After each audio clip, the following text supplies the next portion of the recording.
Good morning. என்னோட பேர் Savitri Michael, double crown director of Vestige. இன்னைக்கு இப்போ நடக்கிற டீச்சிங் டியூஸ்டே ட்ரைனிங்ல எனக்கு இந்த வாய்ப்பு கொடுத்த வெஸ்டீஜ் மேனேஜ்மெண்ட்டுக்கு ஃபர்ஸ்ட் என்னோட தேங்க்ஸ் சொல்லிக்கிறேன். இந்த மீட்டிங் அட்டன் பண்ற எல்லாருக்கும் நான் ஒரே ஒரு விஷயம்தான் சொல்லணும். என்னன்னா, இந்த ப்ரோக்ராமை ஃபுல்லா அட்டன் பண்ணுங்க, கவனமா கேளுங்க. ஏன்னா இந்த நாள் உங்க வாழ்க்கையை மறக்க முடியாத நாளா அமையும்னு நான் நம்புறேன்.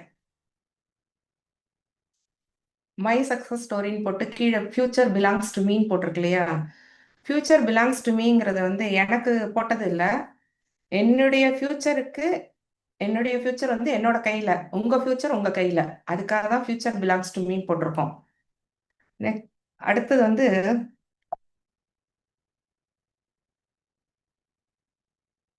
பாத்திரியா, one decision change our life, it can change yours too. இவர் என்னோட ஹஸ்பண்ட் எஸ் மைக்கேல், டிசிடி வெஸ்டீஜ்ல டிசிடியா இருந்தார். இவர் அன்னைக்கு ஒரு முடிவு எடுத்தாரு. அன்னைக்கு அவர் எடுத்த முடிவுனாலதான் இன்னைக்கு எங்களோட லைஃபே டோட்டலா மாத்திருக்கு. அதே மாதிரி உங்க முடிவு தான் உங்க லைஃப மாத்தும். அந்த நம்பிக்கையில இந்த ப்ரோக்ராம ஃபர்ஸ்ட் ஸ்டார்ட் பண்றேன் நான்.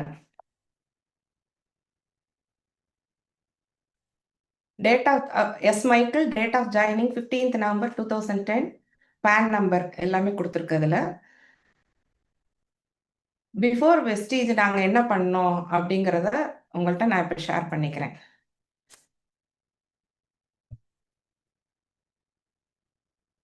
1985ல அவர் இபில மீட்டர் ரீடரா ஜாயின் பண்ணாரு. அவர் 10th தான் படிச்சிருக்கிறாரு.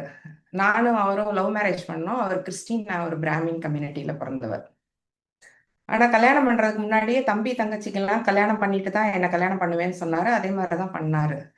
என்னன்னா தங்கச்சிக்கு கல்யாணம் பண்ணி 1 மாசத்துல தம்பி கல்யாணம் பண்ணதுனால ஏகப்பட்ட கடன்ல அவரு இருந்தாரு.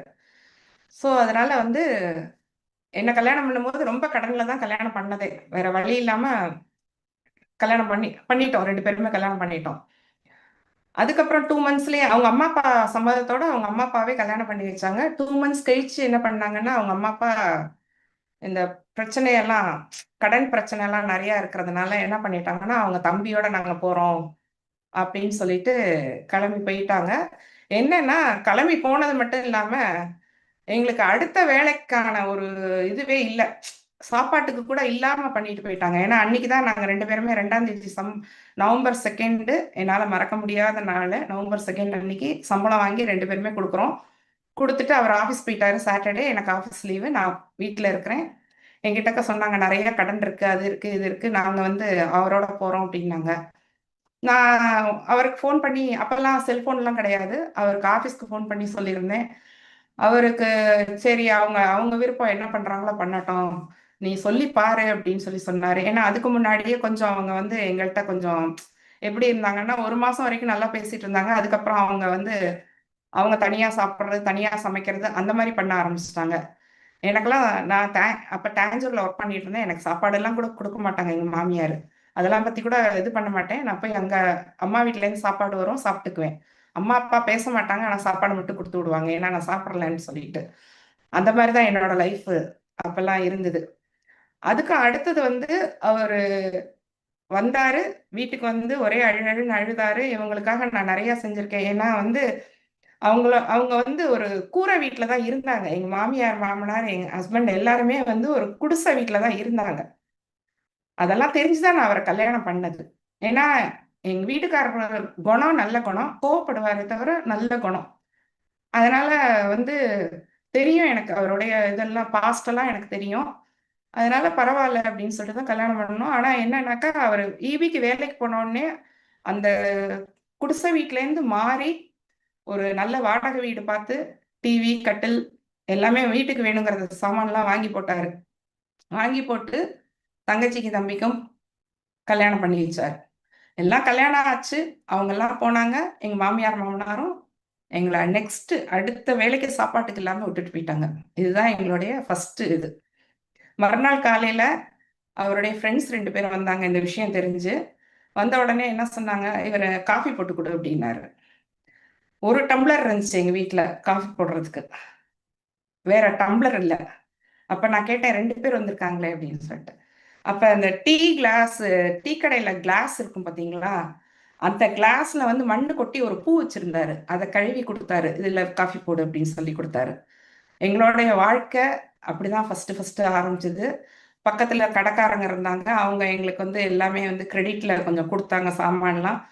எனக்கு அப்பல்லாம் சத்தியமா சமைக்க கூட தெரியாது. ஏன்னா நான் எங்க வீட்ல 3வது பொண்ணு. என்னைய சமையக்கட்டு பக்கம் கூட விட்டது கிடையாது. அவ்வளோ செல்லமா வளர்ந்தவன் நானு. ஆனா அதுக்கப்புறமா கொஞ்சம் கொஞ்சமா எல்லாம் எப்படி என்ன லைஃப்னால என்னன்றது தெரியாது. அந்த அளவுக்கு நான் இருந்திருக்கேன். அந்த மாரி இருந்து அப்படியே கொஞ்சம் கொஞ்சமா கத்துக்கிட்டு, எல்லாம் இது பண்ணி, அப்படி கொஞ்சம் கொஞ்சமா நாங்க வந்தோம். அதே மாரி வந்து இவர் வந்து ஈபில ஏகப்பட்ட கடன் வாங்கியிருந்தாரு. என்ன பண்ணுவாருன்னா, ஒரு சைடு மெயின் கேட்டுக்கு அந்த 1ஆம் தேதி சம்பளம் வாங்குனாருன்னா, அப்பல்லாம் வந்து கிரெடிட்லாம் ஆகாது அக்கவுண்ட்ல. கையில தான் குடுப்பாங்க சம்பளம். 1ஆம் தேதி சம்பளம் வாங்கிட்டு, பின்னால வழியா ஏறி குதிச்சு வீட்டுக்கு வருவாரு. அவன் வீட்டுக்கு வந்து நிப்பான். வீட்ல வந்து ஒளிஞ்சுன்ருவாரு. "நான் இல்லன்னு சொல்லிரு" அப்படின்னு சொல்லுவாரு. அதே மாரி பிசினஸ்க்காக யாரான்னு வந்து பேசுறதுக்கு வருவாங்க. "இவ்வளோ கடன்ல இருக்கீல்ல, ஏதான்னு ஒரு இது இன்சூரன்ஸ் அது மாரி ஏதான்னு பண்ணலாம்" அப்படின்னு சொல்லி வந்து கூப்பிடுவாங்க. என்ன பண்ணுவாருன்னா, கட்டிலுக்கு அடியில போய் அவரோட குளோஸ் ஃப்ரெண்ட்ஸ் தான். கட்டிலுக்கு அடியில ஒளிஞ்சுட்டு "நான் இல்லன்னு சொல்லிரு" அப்படிம்பாரு. எனக்கு நெறைய கடன் இருந்ததுனால நானும் ஒர்க் பண்ணேன், அவரும் ஒர்க் பண்ணாரு. ஆனா எங்களால இது பண்ண முடியல. கடன் கட்ட முடியல. அதனால என்ன பண்ணேன், ஒரு நாள் அவர் ஃப்ரெண்டு டெய்லி வருவாரு. ஒரு நாள் மழையில நனைஞ்சுட்டு வந்தாரா, அவர்ட்ட மாட்டி விட்டேன். "கட்டிலுக்கு அடியில தாங்க ஒளிஞ்சிருக்கிறாரு" அப்படின்னு சொல்லிட்டு. உடனே கூட்டிட்டு போயிட்டாரு. அதுக்கப்புறம் கொஞ்ச நாள் அந்த பிசினஸ் பண்ணிட்டு இருந்தாரு. அது கொஞ்சம் ஒரு ப்ரமோஷன் வரும்போது, அது மூடிட்டாங்க. அந்த கம்பெனி மூடிட்டாங்க. அதோட வெளியில வந்துட்டாரு. அதுக்கப்புறம் நெட்வொர்க்லாம் பண்ண மாட்டேன். ஏன்னா, அவருடைய இது வந்து என்னன்னா, லீவுன்னா ஒண்ணு நான் ஊருக்கு போயிரணும். இல்லன்னா அவர் எங்கேயான்னு போயிருவாரு. ஏன்னா, அவருடைய பழக்கவழக்கம் எப்படின்னா, இந்த அடிதடி, சண்டை, எப்பயும் கத்தி வச்சுட்டு, அரிவாள் வச்சுட்டு தான் சுத்திட்டு இருப்பாரு. கல்யாணத்துக்கு அப்புறம் தான் அதெல்லாம் நிறுத்துனாரு. அதுக்கப்புறம் என்ன பண்ணாருன்னா, கல்யாணத்துக்கு அப்புறம் கிளப்ல போய் சீட்டு விளையாடுவார், தண்ணி அடிப்பாரு. இதுதான் அவருடைய ரெகுலர் லைஃபே. சாட்டர்டே, சண்டேன்னா அவர போய் பார்க்கணும்னா, நம்ம கிளப்ல தான் போய் பார்க்கணும். வீட்டுக்குலாம் வரமாட்டாரு. நம்ம போய் தேடிட்டு போனாக்க, அப்புறம் அங்கேயே என்ன 2 அடி அடிப்பாரு. "உன்ன யார் இங்கலாம் வர சொன்னாங்க?" அப்படின்னு சொல்லிட்டு. இதெல்லாம் ஏன்னா, நான் வந்து எதுக்கு சொல்றேன்னா, சார பொறுத்தவரைக்கும் நல்ல மாதிரி. ஆனா, அவரு அந்த என்ன சொல்றது? ஃப்ரெண்ட்ஷிப்ங்கிற இதுல வந்து, அவர் வந்து அந்த மாரி இருந்துட்டாரு. அப்புறம் கௌதம் பொறந்தான். பொறந்த உடனே என்ன பண்ணாருன்னாக்க, அ இது சொ ஹீரோ ஹோண்டா வேணும் அப்படின்னு சொன்னாரு. ஹீரோ ஹோண்டா வாங்கணும் அப்படின்னோனே, எங்க மாமாட்ட போய் கேட்டேன். எங்க அம்மாவோட தம்பி கிட்டக்க. எங்க மாமா தான் சொன்னாரு, "உனக்கு நான் ஏதாவது செய்யறேன்" அப்படின்னு சொன்னாரு. போனேன். பையனையும் தூக்கிட்டு போனேன், குழந்தையா இருக்கும்போது. "செகண்ட்ஸ் வாங்கி கொடுங்க மாமா எங்களுக்கு ஒரு ஹீரோ ஹோண்டா. மாசம் மாசம் நாங்க காசு குடுத்துடுறோம்" அப்படின்னு சொன்னேன். 10 நாள் அவங்க வீட்ல இருந்தேன். 10 நாளும் சென்னையில அவங்க வீட்ல ஃபுல் அண்ட் ஃபுல்லு வேலை பார்த்துட்டு, குழந்தைய பார்த்துட்டு 10 நாள் இருந்தேன். ஒண்ணுமே வாங்கி குடுக்கல. இவரே வந்து என்ன கூட்டிட்டு போயிட்டாரு. "வா, ஹீரோ ஹோண்டா வேணாம், ஒரு ஹோண்டாவும் வேணாம். நீ வா" அப்படின்னு கூட்டிட்டு போயிட்டாரு. ரைட், ஓகே அப்படின்னு சொல்லிட்டு வந்துட்டோம். அதுக்கு அடுத்தது இவங்க ஈபிலயே சொசைட்டிலயே என்ன பண்ணாங்கன்னா, லோன் குடுத்தாங்க. 2 வீலர் லோன் குடுத்தாங்க. அப்ப நான் சொன்னேன், "ஹீரோ ஹோண்டா வாங்கிடுங்க இதுல" அப்படின்னு சொல்லிட்டு சொன்னேன். அதே மாரி ஒரு ஹீரோ ஹோண்டா ஃபர்ஸ்ட்டு முதல்ல ஒரு டிவிஎஸ் சாம்ப் வச்சிருந்தாரு. கல்யாணத்துக்கு முன்னாடி வாங்க சொன்னேன், வாங்குனாரு.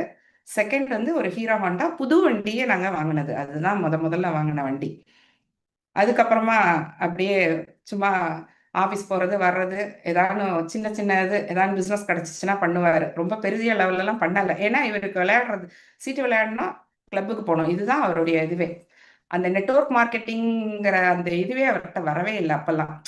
ஏன்னா அவருடைய ஃப்ரெண்ட்ஸ் சர்க்கிள் அதே மாரி ஷட்டில் விளையாடுவாரு. ஏன்னா அவருடைய அப்பாயின்ட்மென்ட்டே வந்து ஸ்போர்ட்ஸ் கோட்டா தான் ஈபில. குவாலிஃபிகேஷன் இதுல வந்து அவருக்கு வேலை கிடையாது. Football player. அதனால ஸ்போர்ட்ஸ் கோட்டால தான் அவருக்கு ஃபர்ஸ்ட்டு ஈபில வேலையே கிடைச்சுச்சு. அதனால விளையாட போவாரு, ஷட்டில் விளையாட போவாரு. அதே மாரி கிளப்புக்கு போவாரு. இதுதான் அவருடைய ரொட்டீன் லைஃபே. சாயங்காலம் 6 மணிக்கு வந்தாருன்னா, வீட்டுக்கு வந்து ட்ரெஸ் மாத்திட்டு போவாரு. என்னைக்காவது ஒரு நாள் பேண்ட் கீண்ட்டெல்லாம் கிழிச்சுக்கிட்டு கூட வருவாரு, கீழ விழுந்து. இதெல்லாமே நெறையா நானு பட்டுருக்கேன். அதுக்கப்புறமா கொஞ்சம் கொஞ்சமா மாறிச்சு. என்னன்னா பையன் ஸ்கூல் போக ஆரம்பிச்சான். அப்படியே கொஞ்சம் கொஞ்சமா அவரே மாத்திக்கிட்டாரு. ஏன்னா நிறைய கடன்லாமும் இருந்தது.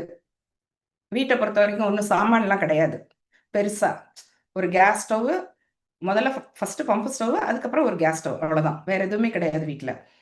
அப்பதான் நான் சொன்னேன், ஒண்ணுமே இல்லை, 2 பேரும் வேலை பார்க்குறோம் தான் பேரு, கடன் கட்டிட்டு இருக்கோம், இதான் நடந்துட்டு இருக்கு அப்படின்னு சொன்ன உடனே ஒரு நாள் 2 in 1 வாங்கலாம்னு சொல்லிட்டு தீபாவளி நேரம் வந்து ஸ்டாண்டர்ட் எலக்ட்ரிக்கல்ஸ்னு நம்ம சிங்காரத்தோப்புல திருச்சியில இருக்கிறவங்களுக்குலாம் முன்னாடி இருந்தா தெரிஞ்சிருக்கும். அதுல போய் 4500 ரூபாய் 80 வாட்ஸ் 2 கேசட் போடுற மாதிரி வாங்கினோம்.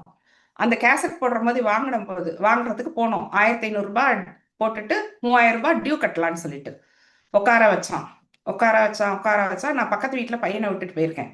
7 மணி ஆச்சு, நீ போ அப்படின்ட்டாரு. இல்லை வேணாம், நீங்களும் வாங்க.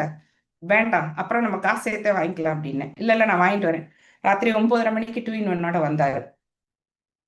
அதுதான் ஃபர்ஸ்ட் எங்க வீட்டுல முதல்ல வாங்கினதே அதுதான். அதுக்கப்புறம் தான் ஹீரோ ஹோண்டா வாங்கினது. அதுக்கப்புறமா அந்த இது டியூ போயிட்டே இருக்கும்போதே அடுத்து அவனே எங்களை வந்து ஃப்ரிட்ஜ் எடுத்துங்க, வாஷிங் மிஷின் எடுத்துக்கங்க அப்படின்னு அவனே எங்க டியூ கட்டுறதை பார்த்துட்டு அவனே ஒவ்வொன்றா கொடுத்தான். நாங்க அப்படிதான் ஒவ்வொரு சாமானாவே வீட்டுல வாங்கினது. வேற வேற எங்களுக்கு வந்து கடன் கட்டுறதுக்கே எங்களுக்கு சரியா இருக்கு. அப்புறம் எப்படி நாங்க ஒவ்வொன்றையும் போய் ரெடி கேஷ் கொடுத்தெல்லாம் வாங்க முடியும்? அதெல்லாம் எதிர்பார்க்கவே முடியாது எங்களோட லைஃப்ல.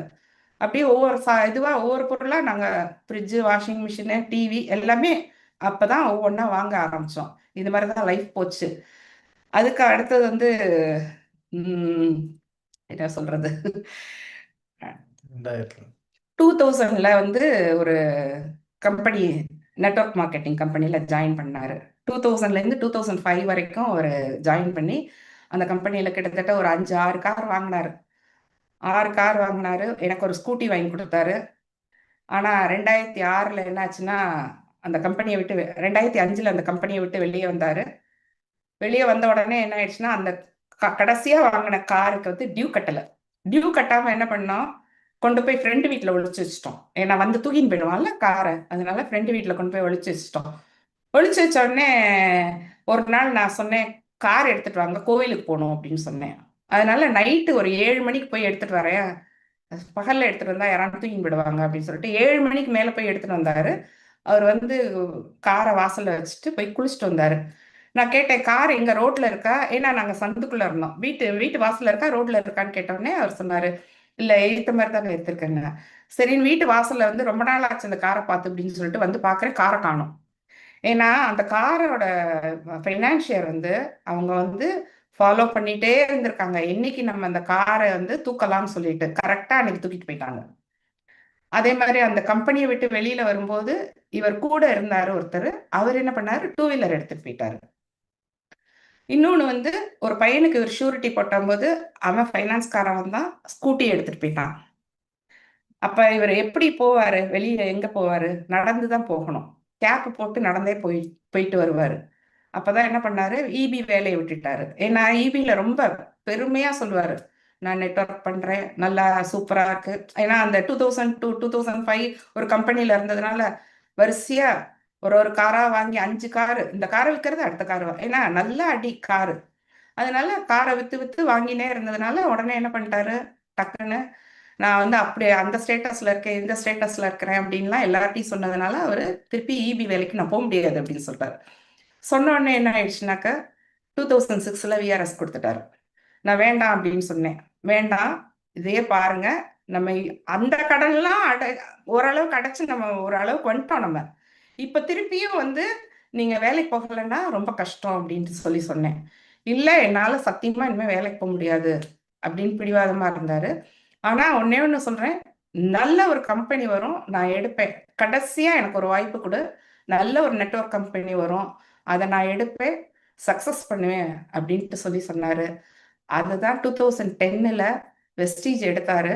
நவம்பர் மாசம் 15ஆம் தேதி வெஸ்டீஜ்ல ஜாயின் பண்ணாரு.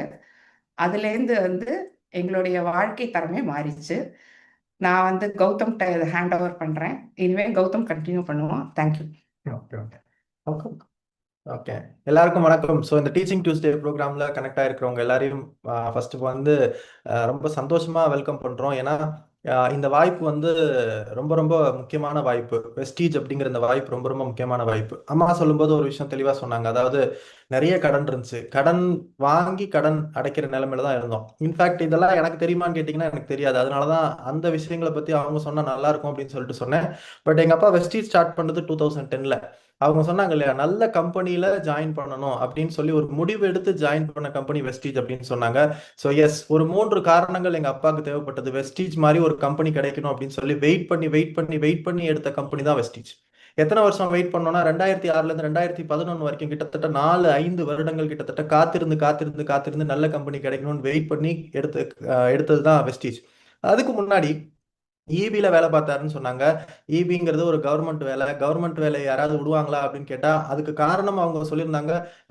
நல்லா இருந்தோம், நல்லா இருந்து காரெல்லாம் வச்சுட்டு நெட்ஒர்க்கில் நல்லா சம்பாதிச்சுட்டு எல்லாத்தையும் இழந்துட்டு திரும்ப போய் நிற்கும் போது நீ அப்படி இருந்தியா இப்படி ஆயிருவே அப்படி ஆயிருவேன்னு சொன்னீங்க, என்னாச்சு அப்படின்னு சொல்லி ஒரு பக்கம் இருந்தாலும், இன்னொரு பக்கம் நெட்வொர்க் மார்க்கெட்டிங் மீது, டைரக்ட் செல்லிங் மீது அசைக்க முடியாத நம்பிக்கையை இந்த இண்டஸ்ட்ரி எங்க அப்பா கொடுத்துச்சு. அதுதான் இந்த இடத்துல நான் ரொம்ப ரொம்ப முக்கியமா பாக்குறேன். ஏன்னா இன்னைக்கு நான் இந்த பிசினஸ்க்குள்ள, என்னோட பேர் ஜோசப் கௌதம், நான் சொல்ல மறந்துட்டேன். நான் இந்த பிசினஸ்க்குள்ள வரதுக்கு முன்னாடி நான் வந்து பாத்தீங்கன்னா ஐடி கம்பெனில ஒர்க் பண்ணேன். நான் படிச்சது வந்து பாத்தீங்கன்னா இன்ஜினியரிங் சாஃப்ட்வேர் கம்பெனில டாடா கன்சல்டன்சி சர்வீசஸ்ங்கிற ஐடி கம்பெனில ஒர்க் பண்ணேன். நான் கிட்டத்தட்ட 2016 வரைக்கும் இந்த பிசினஸ் பார்க்க கூட மாட்டேன், திரும்பி கூட பார்க்க மாட்டேன். இவங்களும் சரி நானும் சரி, இந்த பிசினஸ் எங்க அப்பா ஆரம்பிச்சாருன்னு எங்களுக்கு தெரியாது. எங்க அப்பா 2010 நவம்பர் மாசம் 15ஆம் தேதி இந்த பிசினஸ் ஜாயின் பண்ணாரு. அவருடைய முதல் மாத இன்கம்ங்கிறது வந்து பாத்தீங்கன்னா வெறும் 281 ரூபாய்.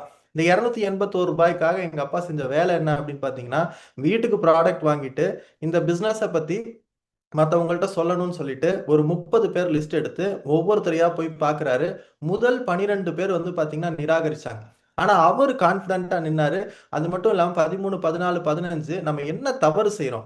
ஏன் நம்மளை நிராகரிக்கிறாங்க? ஏன் மேல இருந்து கீழே பார்க்குறாங்க?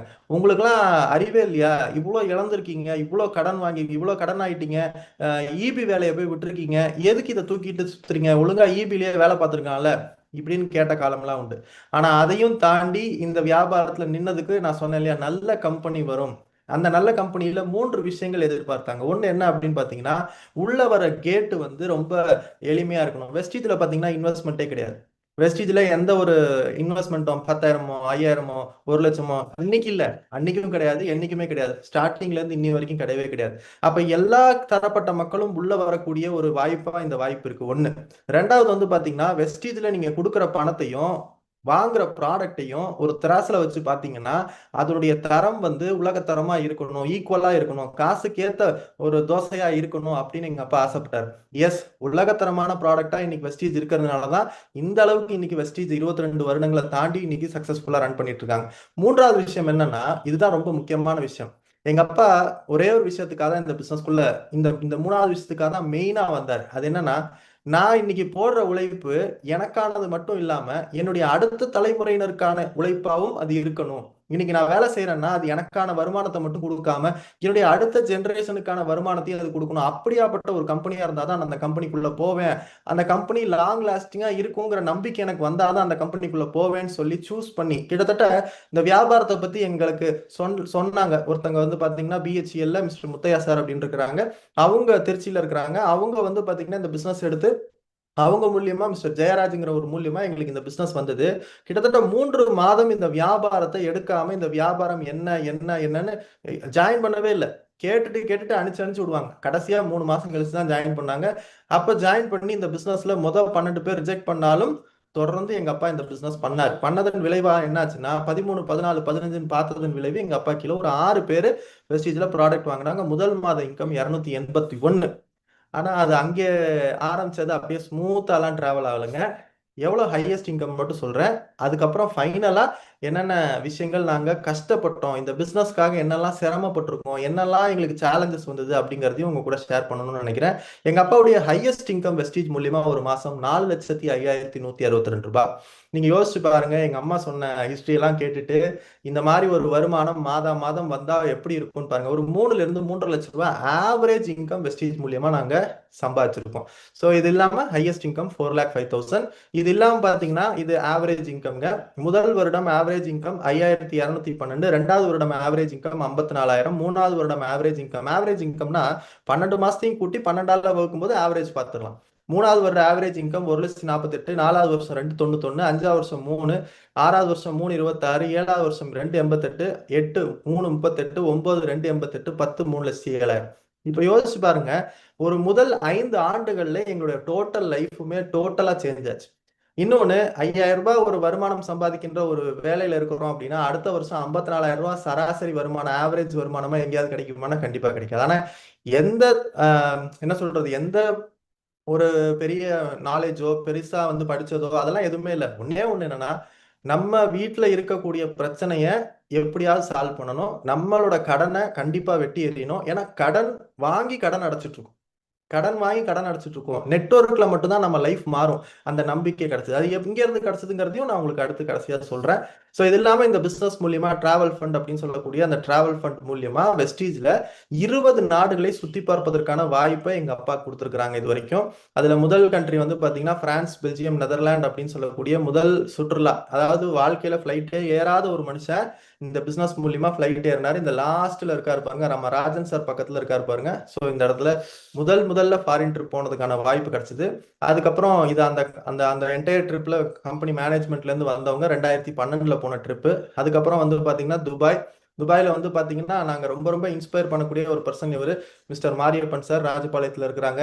நம்மலாம் நிறைய காரணம் சொல்லுவோம் இல்லையா, ஆனா இவரு இந்த பிசினஸ் ரொம்ப கான்பிடென்ட்டா பண்ணிட்டு இருக்காங்க. அப்படிங்கும்போது நமக்கு இன்னும் ஒரு இன்ஸ்பிரேஷனா இவங்க இருக்கிறாங்க.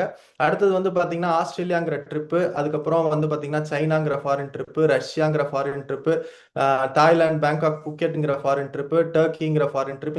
இந்த ஃபாரின் ட்ரிப் என்னையும் கூட்டிட்டு போறதுக்கான வாய்ப்பு எங்க அப்பா கிடைச்சது. அதுக்கப்புறம் இந்தோனேஷியாங்கிற foreign trip, London and Scotland. இதெல்லாம் தாண்டி லண்டன் அண்ட் ஸ்காட்லாண்டில் கம்பெனியோட மேனேஜ்மெண்ட்டோட சேர்ந்து என்னோட பர்த்டே செலிப்ரேட் பண்ணுறதுக்கான வாய்ப்பு எனக்கு கிடைச்சிது. அது தவிர பார்த்தீங்கன்னா அபுதாபி அண்ட் துபாய், அதுக்கப்புறம் ஸ்பெயின், இதுக்கப்புறம் பார்த்தீங்கன்னா இந்த பிஸ்னஸ் மூலியமா பட்டாயா, ஜெர்மனி, ஆஸ்திரியா, ஸ்லோவேக்கியா, இதெல்லாம் எங்க அப்பா போன ஃபாரின் ட்ரிப். லாஸ்டா பார்த்தீங்கன்னா தாய்லாந்து ஒரு ட்ரிப் போயிருந்தாங்க, அந்த போட்டோ நான் வைக்கல. இது இல்லாம பார்த்தீங்கன்னா இந்த பிஸ்னஸ் மூலியமா என்ன மாதிரி மனுஷன் எங்க அம்மா சொல்லிட்டாங்க. அது திரும்ப திரும்ப நான் சொல்ல விருப்பப்படல. எங்க அப்பா சாதாரண இபில மீட்டர் ரீடர், உங்க வீட்டுக்கு ரீடிங் எடுக்க வர நபர். இன்ஃபேக்ட் சொல்ல போனா ரீடிங் தப்பா எழுதிட்டா கூட நம்ம அப்படி ரொம்ப இதுவா கூப்பிடுவோம் இல்லையா, அது எப்படி நீ தப்பா எழுதிட்டு போவேன்னு.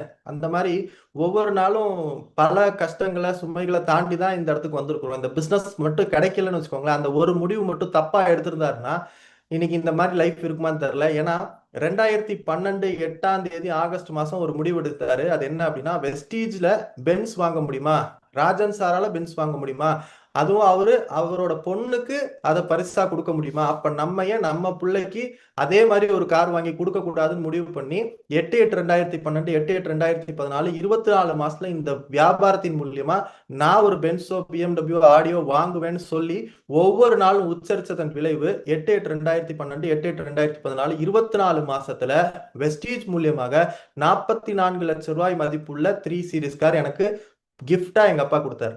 நீங்க ஒரு செகண்ட் யோசிச்சு பாருங்க, இந்த கார் எங்க வீட்டுல நிக்கும் போது நான் நம்பியிருப்பேன்னு நினைக்கிறீங்களா? எங்க அப்பா என்கிட்டயும் சொன்னார், ஊர்ல எத்தனையோ பேர்கிட்ட சொன்னாரு, வெஸ்டீஜ்ல எங்க டீம்ல ஜாயின் பண்ண எல்லார்ட்டையும் சொன்னார். எல்லாரும் நம்பினாங்களா என்னன்னு தெரியல.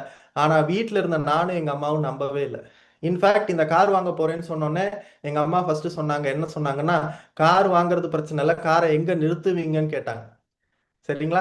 அது மாதிரி இந்த காரு வாங்கினதுக்கு அப்புறம் பாத்தீங்கன்னா இன்னொரு காரு இவங்களை வேலையை ரிசைன் பண்ண வச்சு, இவங்க அனிமல் ஹஸ்பண்டரி டிபார்ட்மெண்ட்ல ஒர்க் பண்ணாங்க. 2026 வரைக்கும் சர்வீஸ் இருக்கு, 28 வரைக்கும் சர்வீஸ் இருக்கு. அந்த வேலையை வேணான்னு எழுதி கொடுக்க வச்சு 2015 இந்த கார் வாங்கி கொடுத்தாரு எங்க அப்பா.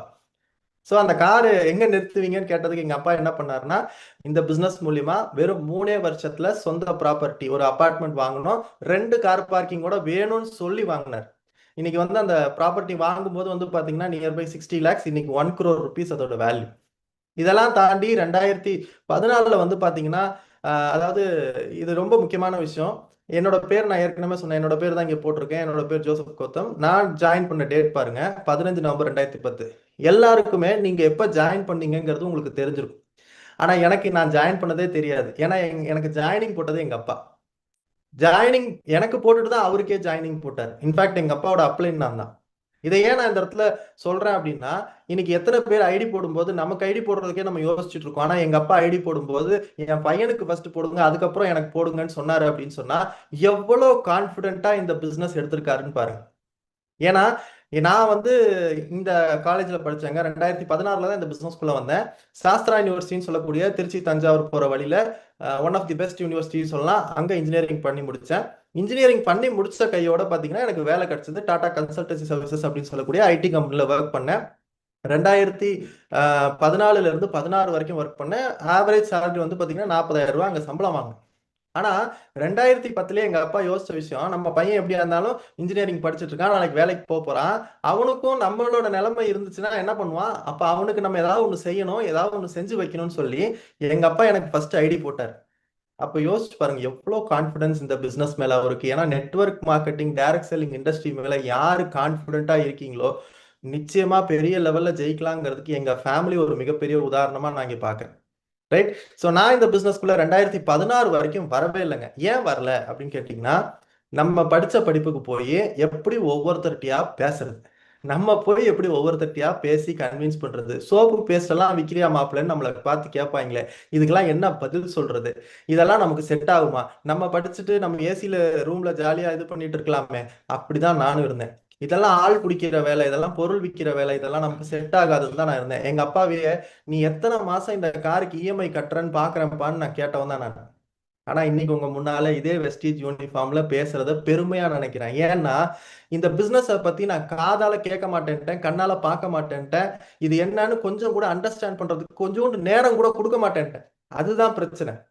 நான் ஏன் இந்த மாதிரி நினைச்சேன்னு நிறைய நாள் வேதனைப்பட்டிருக்கேன். காரணம் என்னன்னா, ஒருவேளை எங்க அப்பா ஸ்டார்ட் பண்ணப்போ இந்த பிசினஸ் நான் ஸ்டார்ட் பண்ணியிருந்தா இன்னைக்கு இன்னும் நம்ம பெரிய லெவல்ல வளர்ந்துருக்கலாமேன்னு நான் நிறைய நாள் யோசிச்சது உண்டு. அந்த தவிர தயவு செஞ்சு யாரும் பண்ணிடாதீங்க.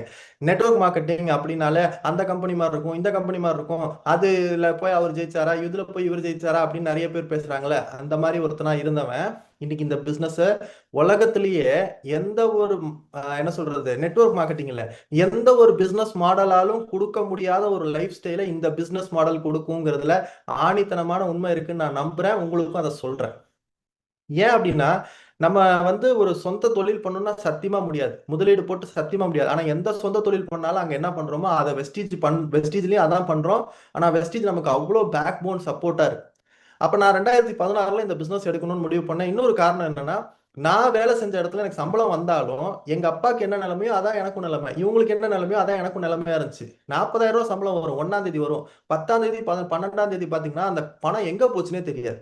அந்த மாதிரி ஒவ்வொரு மாதமும் எனக்கு வந்து 10 தேதி 12 தேதி ஆச்சுன்னா அதுக்கப்புறம் அந்த கம்பெனில வந்து அக்கௌண்ட் ஓபன் பண்ணி கொடுத்தாங்க. சேவிங்ஸ் அக்கௌண்ட் தான், நமக்கு சேலரி அக்கௌண்ட் வேணும்னு சொல்லி சேவிங்ஸ் அக்கௌண்ட் தானே ஓபன் பண்ணி தருவாங்க. ஆனா அவங்க என்ன பண்ணாங்கன்னா கூடவே கிரெடிட் கார்டு கொடுத்தாங்க. எனக்கு அப்ப தெரியாது ஏன் கிரெடிட் கார்டு கொடுக்குறாங்கன்னு. அப்ப ஜிபே போன்பே எல்லாம் கிடையாது. கிரெடிட் கார்டு நான் கேட்கவே இல்லை, எதுக்கு எனக்கு கிரெடிட் கார்டு கொடுக்குறீங்க அப்படின்னு கேட்கும்போது அவங்க என்ன சொன்னாங்கன்னா, நீ உனக்கு தெரியும் தம்பி, போக போக நீ புரிஞ்சுக்குவ, இது நல்ல கார்டு யூஸ் பண்ணலாம், நீ யூஸ் பண்ண கத்துக்கோ. எனக்கு தெரியாதுன்னு நான் சொன்னேன், கிரெடிட் கார்டு யூஸ் பண்ணதே கிடையாது. ஆனா இந்த 10 தேதி 12 தேதிக்கு அப்புறம் காசு காலியானோடனே சாப்பிட போற இடத்துல அந்த கார்டை யூஸ் பண்ணி சாப்பிட்டுட்டு தான் மாசம் மாசம் ஓட்டிட்டு இருந்தேன். 1ஆம் தேதி ஆச்சுன்னா அந்த இஎம்ஐ அந்த டேட் வரும், கரெக்டா அந்த டேட்ல அந்த எவ்வளவு கடன் இருக்கோ சம்பளம் 31ஆம் தேதி வரும். 1ஆம் தேதி அந்த சம்பளத்தை எடுத்து முதல்ல அந்த கடனை கட்டினாதான், இல்லைன்னா பெனால்ட்டி போடுவாங்க, இன்ட்ரெஸ்ட் போடுவாங்க, எல்லாமே அந்த மினிமம் டியூ கட்டினா கூட வரும். ஸோ இந்த மாதிரி ஒரு சுச்சுவேஷன்ல தான் எனக்கு மட்டும் இந்த நிலைமையா, என்னை சுத்தி இருக்கிற எனக்கு மேல 10 இயர்ஸ் ஒர்க் பண்றாங்க அந்த இண்டஸ்ட்ரியில, மாசம் 1 லட்ச ரூபா சம்பாதிக்கிறாங்க. வீட்டுக்கு டைம் ஸ்பெண்ட் பண்றதுக்கு நேரமே இல்லை. ஆனா 1 லட்சம் வந்தாலும் எனக்கு 10 நாள்ல காலி ஆகுதுன்னா அவங்களுக்கு 6 நாள்ல காலி ஆகுறத கண்ணால பார்த்து. ஒருத்தர் வேலை செய்யல, அவங்க ஃபேமிலியில ஒய்ஃப் ஹஸ்பண்ட் எல்லாரும் வேலை செய்யறாங்க, ஸ்டில் அவங்க பெருசா ஒன்றும் சேர்க்க முடியல. அப்ப இன்னைக்கு வருது இன்னைக்கு போயிட்டு இருக்கு, இன்னைக்கு வருது இன்னைக்கு போயிட்டு இருக்கு, இதான் நிலைமை. இந்த நிலைமை நமக்கு இருக்கக்கூடாது. அப்ப என்ன பண்ணலாம் அப்படின்னு யோசிக்கும் போது ஃபாரின் போய் எம்எஸ் படிக்கலாமா அப்படிலாம் யோசிக்கும் போதுதான் ஒரு வாய்ப்பு கிடைச்சது. வெஸ்டீஜ் என்னன்னு பாக்குறதுக்கு ஒரு வாய்ப்பு கிடைச்சது. சரி பார்ப்போமே, இது என்னன்னு தான் பார்ப்போமே, இத்தனை வருஷமா பண்றாங்க, அப்பா அப்பா இவ்வளவு தூரம் வளர்ந்துருக்காங்க. ஏன்னா நான் 2010 காலேஜ் போறேன், 2014 நான் டிகிரி முடிச்சு வெளியே வரேன். எங்க அப்பா 2010 நவம்பர் மாசம் வெஸ்டீஜுக்குள்ள வராரு. 2014 நான் டிகிரி முடிக்கிற நேரம் எனக்கு பிஎம்டபிள்யூ வாங்கி தராரு. அப்ப இது என்னன்னு நான் கேட்கணுமா வேணாம்? இதுதான் விஷயம். இதை பண்ணணும்னு முடிவு எடுத்தது அந்த டயத்துல நான் இந்த பிசினஸ் ஸ்டார்ட் பண்ணேன். 2016 மார்ச் ஸ்டார்ட் பண்ணேன். என்னுடைய முதல் மாத வருமானம் 885. இந்த பிசினஸ் மூலியமா என்னுடைய ஹையஸ்ட் இன்கம் 1,54,000. ஸோ நாங்க 2 பேருமே பிசினஸ் பண்ண ஆரம்பிச்சோம். அண்ட் இதெல்லாம் தாண்டி இந்த பிசினஸ் மூலியமா நானும் எங்க அம்மாவோட அப்பாவோட சப்போர்ட்டோட இந்த இண்டஸ்ட்ரியில லக்ஸுரி கார் புக்குன்னு ஒரு கம்பெனி வச்சிருக்குன்னா அது நம்ம கம்பெனி தான். லக்ஸுரி கார் புக்குன்னு 2018 138 பேரோட போட்டோவோட ஒரு company luxury car book. Luxury கார்னா பென்ஸ், பிஎம்டபிள்யூ, ஆடி, ஜாக்வார் மாதிரியான கார்களை வாங்கினவங்களோட பேரு, எந்த ஏரியா, அவங்க கம்ப்ளீட் அந்த காரோட நிக்கிற போட்டோ, 138 பேரோட போட்டோவோட வச்சிருக்கிற ஒரே ஒரு கம்பெனி நம்ம கம்பெனி தான். அதுல நான் வரணும்னு சொல்லிட்டு, ஏன்னா எங்களுக்கு இன்னொரு கார் தேவைப்பட்டுச்சு. அதனால நாங்க என்ன பண்ணோம்னா பிஎம்டபிள்யூ வாங்குவோம் அப்படின்னு சொல்லி என் பேர்ல எங்க அம்மாவோட அப்பாவோட சப்போர்ட்டோட என்னுடைய கார் ஃபண்டை யூஸ் பண்ணி வாங்கிட்டு மாசம் மாசம் அந்த கார் ஃபண்ட் எடுத்து 63,000 ரூபாய் எவ்ரி மந்த் இந்த காருக்கு இஎம்ஐ கட்டி அந்த காரோட இஎம்ஐ கம்ப்ளீட்டா வெறும் 3.5 வருஷத்துல க்ளோஸ் பண்ணோம். ஸோ இந்த அளவுக்கு ஒரு பொட்டன்ஷியலை எங்களுக்கு கொடுத்தது வெஸ்டீஜ் தான். இது இல்லாம இந்த பிசினஸ் மூலியமா இது என்னுடைய ஆவரேஜ் இன்கம். வருஷம் பாருங்க, நான் வாங்கின சம்பளத்தோட கம்மியா தான் வாங்கினேன். ஆனா கொஞ்சம் கொஞ்சமா என்னுடைய ஆவரேஜ் இன்கம் இன்க்ரீஸ் ஆச்சு. 11 நாடுகளை சுத்தி பார்க்கறதுக்கான வாய்ப்பு இந்த கம்பெனி எனக்கு கொடுத்துருக்கு. இது வரைக்கும் நான் மட்டும் 11 கண்ட்ரி, எங்க அப்பா 20 கண்ட்ரி. இது இல்லாம லாஸ்டா வந்து பாத்தீங்கன்னா இது எங்க டீம் எல்லாம் கூட்டிட்டு தாய்லாந்து போயிட்டு வந்தோம். அதுக்கப்புறம் வியட்நாம் போனோம். அதுக்கப்புறம் இப்போ நடந்த சிங்கப்பூர் ஸ்ட்ராட்டஜி மீட்டுக்கு போயிட்டு வந்தேன். நானும் என் ஒய்ஃபும் போயிட்டு வந்தோம். அந்த பிரம்மாண்டமான ஒரு ட்ரீம் க்ரூஸ் அப்படிங்கிற கப்பல்ல போயிட்டு வந்தோம். இப்போ வர 2ஆம் தேதி கம்பெனியோட ஆனிவர்சரி ஸ்ரீலங்கால செலிப்ரேட் பண்றதுக்கு எங்களுக்கு கம்பெனி கம்ப்ளீட் ஸ்பான்சர்ஷிப் கொடுத்து எங்களை கூப்பிட்டுருக்காங்க. எவ்வளவு சந்தோஷமா இருக்கு பாருங்க. எப்படியாப்பட்ட ஒரு கம்பெனில இருக்கும். கம்பெனியோட ஒரு 22வது வருஷம் ஆனிவர்சரி செலிப்ரேஷனை நம்ம எல்லாரும் சேர்ந்து கொண்டாடணும்னு சொல்லி ஃபர்ஸ்ட் டைம் இந்தியால இருந்து வெளிநாட்டுக்கு போய் கொண்டாடுறாங்க. அதுக்கு எங்களுக்கு ஸ்பான்சர் கம்பெனி ஃபுல்லா, டிராவல் ஃபண்ட் கூட கிடையாது. இந்த மாதிரி ஒரு கம்பெனில தான் நம்ம இருக்கோம். இது இல்லாம ஒரு என்ன சொல்றது, எல்லாருக்குமே என்ன நல்லா போயிட்டு இருந்தாலும் ஒரு பெரிய அடி விழும்ல, அந்த மாதிரி பெரிய அடி தான் எங்களுக்கு விழுந்தது. என்னன்னா 2022 ஜூலை நாங்க மறக்கவே மாட்டோம். எங்க லைஃப்ல ரொம்ப மோசமான காலகட்டம் அந்த காலகட்டம். 2022 ஜூலைல வந்து பாத்தீங்கன்னா என்ன நடந்துச்சு அப்படின்னா, எங்க அப்பா இறந்துட்டாரு. நீங்க யோசிச்சு பாருங்க, இன்னைக்கு ஒருத்தர் வேலைக்கு போயிட்டு இருக்கிறாரு, வேலைக்கு போக முடியல, நாளைக்கு அவருக்கு சம்பளம் கொடுப்பாங்களா? நீங்க இன்னைக்கு வேலைக்கு போயிட்டு இருக்கீங்க, நாளைக்கு வேலைக்கு போக முடியலன்னா சம்பளம் கிடையாது. இன்னைக்கு எங்க அப்பா இல்ல, இறந்துட்டாரு. அந்த மாதம் எங்க வீட்டுக்கு வந்த வருமானம் எவ்வளவுன்னு கேட்டீங்கன்னா, இந்த வருமானம் எங்க வீட்டுக்கு வந்துச்சு. 11ஆம் தேதி ஜூலை மாசம் 2022 இறந்து போனாரு. அந்த மாதம் ஜூலை மாசத்துடைய வருமானம் ஆகஸ்ட் மாசம் 10ஆம் தேதி 2,16,991 ரூபாய் எங்க அம்மாவோட பேர்ல எங்க அம்மா அக்கௌண்ட்ல கிரெடிட் ஆச்சு. அப்படின்னா இது எந்த கவர்மெண்ட் வேலையில இருக்கு, எந்த பிரைவேட் வேலையில இருக்கு, எந்த பிசினஸ்ல இது இருக்கு? யோசிச்சு பாருங்க. இன்னைக்கு இந்த மாதிரியான ஒரு விஷயம், இது அந்த மாசம் மட்டும் இல்ல, ஒவ்வொரு மாதமும் தொடர்ச்சியா இன்னைக்கு வரைக்கும் ஒரு மாசம் கூட நான் குவாலிஃபைடு கிடையாதுங்க. ஒவ்வொரு மாதமும் இன்னைக்கு வரைக்கும் இந்த வருமானம் தொடர்ந்து வந்துட்டு இருக்கு. லாஸ்ட் மந்த் வந்த வருமானம் இது. நீங்க யோசிச்சு பாருங்க, இன்னைக்கு ஏதாவது ஒரு இடத்துல இந்த மாதிரியான ஒரு பினான்சியல் செக்யூரிட்டி எங்கேயாவது இருக்குங்களா? நமக்கு எங்கேயாவது ஒரு இடத்துல நம்ம இல்லைன்னா நம்ம வேலைக்கு போக முடியல. இப்போ ஒரு உதாரணத்துக்கு, எனக்கு கொஞ்சம் உடம்பு சரியில்லை, ஒரு வருஷம் என்னால் வேலைக்கு போக முடியாது. அந்த கம்பெனியில் போயிட்டு நான் ஒரு வருஷம் வரமாட்டேன், எனக்கு ஒரு வருஷத்துக்கு அப்புறம் நான் வந்துடுவேன், எனக்கு ஹெல்த் இஷ்யூ இருக்குது, டாக்டர் சர்டிஃபிகேட் இருக்குது, எனக்கு ஒரு வருஷம் என்ன வேலையிலேயே வச்சிருங்க, எனக்கு சம்பளம் மட்டும் கொடுங்க, யாராவது கொடுப்பாங்களா? ஒரு சில பேர் இந்த மீட்டிங் பார்த்துட்டு இருப்பீங்கல்ல, உங்க வீட்டில் நீங்க மட்டும்தான் சம்பாதிச்சுட்டு இருக்கீங்க அப்படின்னா, நாளைக்கு நீங்க சம்பாதிக்க முடியாத சுச்சுவேஷன் வந்தா உங்க வீடு என்ன ஆகும்? இன்னைக்கு நம்ம சம்பாதிக்கிற பணம், எத்தனையோ பேர் வேலைக்கு போறோம், எத்தனையோ பேர் ஆக்டிவ் இன்கம்ல இருக்கோம், எத்தனையோ பேர் சம்பாதிக்கிறோம், சம்பாதிக்காம இல்லை, யாருமே சம்பாதிக்காம இல்லை, நாங்களும் சம்பாதிச்சுட்டு தான் இருந்தோம், எங்களுக்கு பத்தல. அதே நிலைமை தானே, பத்தலைங்கிறதுனால தானே இந்த பிசினஸ் எல்லாம் நம்ம யோசிக்கிறோம். ஆனா இந்த பிசினஸ்ல அந்த பத்தலைங்கிற நிலைமையை சால்வ் பண்றதை தாண்டி நம்ம வேலை செய்ய முடியலனாலும், நம்ம இல்லைனாலும் காசு வரும். எங்கேயோ கேட்டிருக்கோங்க நாங்கெல்லாம். 2016-17 சுதர்ஷன் மோகந்தி சார்னு வந்து நார்த்ல ஒருத்தர் இருக்காரு, அவர் இறந்துட்டாரு, அவர் 7 லட்ச ரூபாய் சம்பாதிச்சிருந்தாரு, அவரோட மனைவிக்கு இன்னைக்கு வருமானம் வந்துட்டு இருக்கு. சார் கண் கூட பாருங்க, நாங்க இருக்கோம் இங்க தமிழ்நாட்டுல. இன்றைக்கு நீங்களும் நானும் இந்த கம்பெனி நடத்திட்டு இருந்தோம்னா யோசிச்சு பாருங்க. மைக்கேல் சார் வேலை பார்த்தாரு, மாசம் மாசம் அவர் செஞ்ச வேலைக்கு, அவர் செஞ்ச பிசினஸ்க்கு காசு கொடுத்தாச்சு.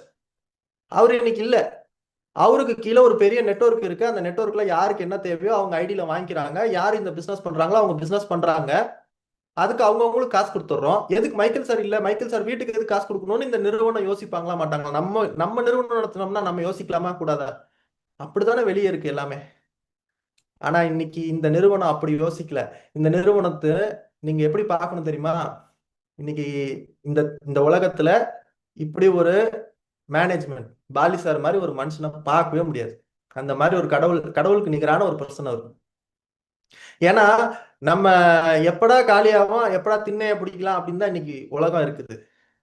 ஆனா இன்னைக்கு நம்ம வளர்ந்துருக்கோம்னா அதுக்கு இவரும் ஒரு காரணம், இவங்களோட பிசினஸும் ஒரு காரணம். அவர் இன்னைக்கு இல்லைனாலும் அவங்க குடும்பத்துக்கு அந்த பிசினஸ் வர வரைக்கும் நம்ம கொடுத்துட்டே இருக்கணும் அப்படின்னு சொல்லி ஒரு கம்பெனி கொடுத்துட்டு இருக்கு அப்படின்னா இந்த கம்பெனிக்கு ஒரு ஹேட்ஸ் ஆஃப் தானே. ஸோ இதுதாங்க எங்களுக்கு கிடைச்ச ஒரு பெரிய சந்தோஷம். இன்னைக்கு எங்க வீட்டில் வந்து பாத்தீங்கன்னா நானு, என் ஒய்ஃப், எங்க அம்மா, எங்க அப்பா 4 பேர். எங்க அப்பா இன்னைக்கு இல்ல. 2 BMW வாங்கினேன். அதுல எனக்கு ஒண்ணு வாங்கினேன். எங்க அப்பா எனக்கு ஒண்ணு கொடுத்தாரு, கிஃப்ட் பண்ணாரு. அந்த 2வது BMW கொடுத்துட்டேன். ஆனா இன்னி வரைக்கும் இந்த BMW வச்சிருக்கேன். ஏன்னா இது எனக்கு க்ளோஸ் டு ஹார்ட். எங்க அப்பா எனக்காக வாங்கி கொடுத்தாரு. இன்னைக்கு ஒருவேளை வெஸ்டீஜ் வருமானம் நின்று இருந்ததுன்னு வச்சுக்கோங்களேன், இந்த காரெல்லாம் மெயின்டைன் பண்ண முடியாது. அண்ட் இதை தாண்டி இன்னொரு விஷயம் என்ன தெரியுமா? எங்க அப்பா இன்னைக்கு இல்ல. 2022ல இறந்தாரு. அவரோட முதல் வருட ஆனிவர்சரிக்கு இன்னொரு கார் வாங்கினேன். அது எப்படி வாங்கணும் தெரியுமா? எங்க அம்மா சொன்னாங்க இல்லையா, அன்னைக்கு 2-in-1 வாங்குறதுக்கு ஒரு கடையில போய் உட்காந்து லோன் இது இஎம்ஐ கேட்டு கொஞ்சம் கொஞ்சமா கொடுக்குறோம்னு சொல்லி கிட்டத்தட்ட 6 மணி நேரம் 9 மணி நேரம் உட்கார வச்சிருந்தாங்க. ஆனா இன்னைக்கு இந்த கார் வாங்கினது கம்ப்ளீட் ஃபுல் கேஷ் கட்டி வாங்கினேன், லோன் கிடையாது. சரி, இது வாங்கினோமா? அடுத்தது 2025ல இந்த ப்ராப்பர்ட்டி வாங்கினேன். இங்க திருச்சியிலே வந்து பாத்தீங்கன்னா ஈஷா சிக்னேச்சர் சிட்டின்னு ஒரு நம்ம வீட்ல இருந்து பஞ்சப்பூர் பஸ் ஸ்டாண்ட் பக்கத்துல இருக்கு. ஒரு 70 lakhs ஒர்த் ப்ராப்பர்ட்டி. இன்னைக்கு ப்ராப்பர்ட்டி மட்டும் 1.7 crores ப்ராப்பர்ட்டி மட்டும் வச்சிருக்கோம். இதெல்லாம் தாண்டி 2025ல கல்யாணம் பண்ணோம். நான் ஒரு விஷயம் இந்த இடத்துல சொல்லணும். அது என்னன்னா, சொந்தக்காரங்க கூட அந்த அளவுக்கு வந்து நிக்க மாட்டாங்க. வெஸ்டீஜ்ல இருக்கிறவங்க அவ்வளோ சூப்பருங்க. வெஸ்டீஜ் ஃபேமிலிங்க. வெஸ்டீஜ் ஃபேமிலி அவங்க தாங்க எல்லாமே பண்ணாங்க. எல்லாமே அவங்க தாங்க. இந்த இடத்துல நாங்க 2 பேருமே ஒரு பர்சனுக்கு ரொம்ப குறிப்பா தேங்க்ஸ் சொல்லணும்னா மிஸ்டர் சேவியர் சாருக்கு இந்த இடத்துல நாங்க தேங்க்ஸ் சொல்லுவோம். அண்ட் கீர்னு ஒரு டீமுக்கு அந்த டீமுக்கே தேங்க்ஸ் சொல்லுவோம். ஏன்னா கம்ப்ளீட்டா அவங்க எல்லாருமே எங்களுக்கு சப்போர்ட்டிவா இருந்தாங்க எல்லாத்துலயும். அதே மாதிரி மதுரை சேர்ந்த Madurai team and Kamaraj sir எல்லாருக்குமே, அண்ட் கோயம்புத்தூர் டீம் எல்லாருக்குமே, யாரும் மிஸ் பண்றோம்னு நினைக்க வேணாம். ஒரு இதுதான். ஸோ இந்த மாதிரி ஒரு விஷயம் இன்னைக்கு வெஸ்டீஜ் கொடுத்தது யாரு என்னன்னு தெரியாதுங்க. அவங்க எல்லாம் யாரு என்னன்னு தெரியாது. வெஸ்டீஜ்ல எங்க கூட ஜாயின் பண்ணாங்க. இன்னைக்கு ஒரு ஃபேமிலி மெம்பரா இருக்கிறாங்க. ரைட். ஸோ இது தாண்டி இன்னொரு விஷயம் என்னன்னா, ஆமா, எங்க அப்பா இறந்த அன்னைக்கும் இவங்க எல்லாரும் இருந்ததுனாலதான் எங்களுக்கு ஒரு இது எல்லாம் கம்ப்ளீட்டா நடந்தது. எல்லா டீமுமே எங்க டீம் மட்டும் கிடையாது, எல்லாரோட சப்போர்ட்டும் தான். அதனாலதான் அது வெஸ்டீஜ் ஃபேமிலின்னு சொல்றோம். அண்ட் இன்னொரு விஷயம், எங்க அப்பா யூசிடி ப்ரொமோஷன்ல தான் இருந்தாங்க, யூனிவர்சல் கிரவுண்ட் டைரக்டர். அவர் இல்ல, நாங்க டபுள் கிரவுண்ட் டைரக்டர் ப்ரொமோஷன் வாங்கிட்டு சென்னையில நடந்த அவார்ட் ஃபங்க்ஷன்ல பாலி சார் கையால ரிசீவ் பண்ணோம். இப்ப யோசிச்சு பாருங்க, ஒருத்தர் இல்ல ப்ரொமோஷன் ஆகிறாரு, ஒருத்தர் இல்ல அவர் வீட்டுக்கு மாதம் மாதம் வருமானம் வருது. சார் நாங்க யார்கிட்டையும் போய் இப்படி நிக்காம இன்னைக்கு ஒரு நிலைமை இருக்குன்னா, நாங்க யார்கிட்டையும் இப்படி போய் நிக்காத ஒரு நிலைமை இருக்குன்னா ஒன்லி ரீசன் எங்க அப்பா எடுத்த ஒரு முடிவு. இன்ஃபேக்ட் எங்க அப்பா எடுத்த முடிவுக்கு எதிராக இருந்தவங்க தான் இந்த 2 பேரும். இந்த 2 பேரும் வேணாம்னு சொன்னோம், பண்ணாதீங்கன்னு சொன்னோம். ஆனா எங்களுக்காக தான் அவர் பண்ணாரு. இன்னைக்கு நாங்க யார்கிட்டையும் போய் இப்போ நிக்காம இருக்கிறோம்னா அதுக்கு காரணம் one and only reason Vestige. இந்த மாதிரி வெளியே எத்தனையோ நெட்வொர்க் மார்க்கெட்டிங் கம்பெனி இருக்குன்னு சொல்றாங்க இல்லையா, அங்கெல்லாம் இப்படி இருக்கான்னு எனக்கு தெரியாது. ஆனா வெஸ்டீஜ்ல எங்களை மாதிரி பல பேர் இருக்காங்க, இன்னைக்கு நல்லா இருக்காங்க. ஸோ இதெல்லாம் உங்களுக்கும் வேணுமா? நான் ஒரு 5 விஷயம் மட்டும் சொல்லி இந்த மீட்டிங் க்ளோஸ் பண்ணணும்னு நினைக்கிறேன். இந்த அத்தனை விஷயத்துக்கும் ஒரு 5 விஷயம் நாங்க ஃபாலோ பண்ணோம். நான் ஃபாலோ பண்ணேன், எங்க அம்மா ஃபாலோ பண்ணாங்களா இல்லை, எங்க அப்பா பண்ணாரு. எங்க அப்பா எங்களுக்கு சொல்லி கொடுத்ததை நான் உங்களுக்கு சொல்லணும்னு நினைக்கிறேன். 5 விஷயம் ஃபாலோ பண்ணா ஃபினான்ஷியல் ஃப்ரீடம் கிடைக்கும், ஃபினான்ஷியல் செக்யூரிட்டி கிடைக்கும். உங்க குடும்பத்துக்கு நீங்க ஏதாவது பெருசா பண்ணணும்னு நினைச்சீங்கன்னா வெஸ்டீஜை ரொம்ப சின்சியரா பண்ணுங்க. முதல் விஷயம் என்ன அப்படின்னு பாத்தீங்கன்னா, இது புதிய நபர்களுக்காகவே குறிப்பா சொல்ற விஷயம். முதல் விஷயம், வெஸ்டீஜ்ல நீங்க பெரிய சக்சஸ் பண்ணணும்னு நினைச்சீங்கன்னா தயவு செஞ்சு எங்க அப்பா ஃபாலோ பண்ணதை கொஞ்சம் ஃபாலோ பண்ண முயற்சி பண்ணுங்க. அது என்னன்னா, எங்க அப்பா ஒரு 10-15 பேரை 20 பேரை மட்டும் சுத்தி சுத்தி வரல. இன்னைக்கு நம்ம நிறைய பேர் இன்க்ளூடிங் மீ ஒரு 10-15 பேரை மட்டும் சுத்தி சுத்தி சுத்தி சுத்தி வருவோம். கன்சிஸ்டன்சி பண்ணுங்க, பிசினஸ் பண்ணுங்க அப்படின்னு ஒரு 10-15 பேரை மட்டுமே சுத்தி சுத்தி வரும். அப்படி பண்ணா இந்த பிசினஸ்ல பெரிய சக்சஸ் வராது. பெரிய நெட்வொர்க் இருந்தா, இன்னைக்கு எங்க அப்பா இல்லைனாலும் காசு வருதுன்னா அதுக்கு காரணம் எங்க நெட்வொர்க்ல 1.5 லட்சம் பேர் இருக்காங்க. யார் எங்க போய் சோப் வாங்குறாங்க, யார் எங்க போய் பிளாக்ஸ் ஆயில் வாங்குறாங்க, யார் எங்க போய் பேஸ்ட் வாங்க எனக்கு தெரியாது. ஆனா மாசம் மாசம் வால்யூம் நடக்குது. அந்த வால்யூம் நடக்கிறது காரணம் பிக் நெட்வொர்க். பெரிய நெட்வொர்க் இருந்தா பெரிய வால்யூம் நடக்கும், பெரிய வால்யூம் இருந்தா பெரிய ப்ராஃபிட் நடக்கும். அப்ப நம்ம வேலை ஒரு 10 பேர் 5 பேரை மட்டும் ஃபாலோ பண்ணிட்டு புது ஐடி போடாம இருக்கக்கூடாது. புதுசா வந்த அத்தனை பேரும் சரி, பழைய டிஸ்ட்ரிபியூட்டர்ஸும் சரி, எல்லா நம்ம வெஸ்டீஜ்ல இருக்கிற அத்தனை ஃபேமிலி மெம்பர்ஸும் சரி, நம்மளுக்கு புது ரத்தம் வேணும். புது ரத்தம் வர வர வரதான் நம்ம நெட்வொர்க் விங்ஸ் பெருசாயிட்டே இருக்கும். ஸோ நியூ ஐடிஸ் எவ்வளோக்கு எவ்வளோ உள்ள வருதோ அவ்வளோக்கு அவ்வளோ நமக்கு நல்லதுங்க. ஏன்னா ஒருவேளை எங்க அப்பா 10 பேரை மட்டும் பார்த்துட்டு அந்த 10 பேரை மட்டும் சுத்தி சுத்தி வந்திருந்தாருன்னா இன்னைக்கு இவ்வளவு பெரிய நெட்வொர்க் வந்திருக்குமா தெரியாது, இவ்வளவு பெரிய வால்யூம் வந்திருக்குமா தெரியாது. ஏன்னா ஒரு சில பேர்லாம் வந்து பாத்தீங்கன்னா 2001 பிவி 5625 பிவி அந்த எல்ஓபி மெயின்டைன் பண்றது, அந்த சைடு வால்யூம் மெயின்டைன் பண்றது, அதெல்லாம் ரொம்ப சிரமமா இருக்கு.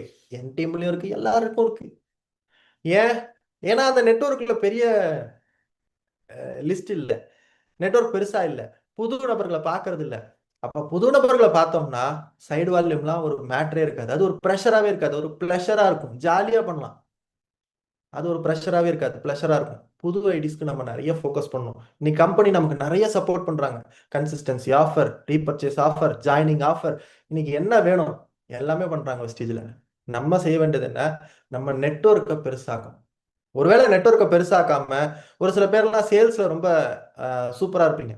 நீங்க சேல்ஸ்ல சூப்பரா இருக்கீங்க, உங்களால எவ்வளவு பிவி பண்ண முடியும்? ஒருவேளை எங்க அப்பா சேல்ஸ்ல சூப்பரா இருந்திருந்தா எங்க அப்பாவால ஒரு 2000 3000 பிவிக்கு மேல பண்ண முடியாது. ஆனா அப்படி ஒருவேளை எங்க அப்பா சேல்ஸ்ல சூப்பரா இருந்திருந்தாலும் என்ன பண்ணிருப்பாருன்னா அந்த சேல்ஸ் பண்றதை கத்து கொடுத்துருப்பாரு, அதுல ஒரு பெரிய நெட்வொர்க்கை கிரியேட் பண்ணிருப்பாரு. அப்ப எவ்வளவுக்கு எவ்வளவு நம்ம பெரிய நெட்வொர்க்கை கிரியேட் பண்றோமோ அப்பதான், ஏன்னா தனிமரம் தோப்பாகாதுங்க.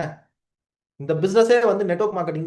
இந்த நெட்வொர்க் மார்க்கெட்டிங்ல மெயின் கான்செப்ட் என்னன்னா நம்ம நெட்வொர்க்கை பெருசாகணும். ஸோ ஃபர்ஸ்ட் நாங்க ஃபாலோ பண்ற ரொம்ப முக்கியமான ஒரு விஷயம் என்னன்னா big network, big volume, big profit. எங்க அப்பா எனக்கு சொல்லி கொடுத்ததுதான்.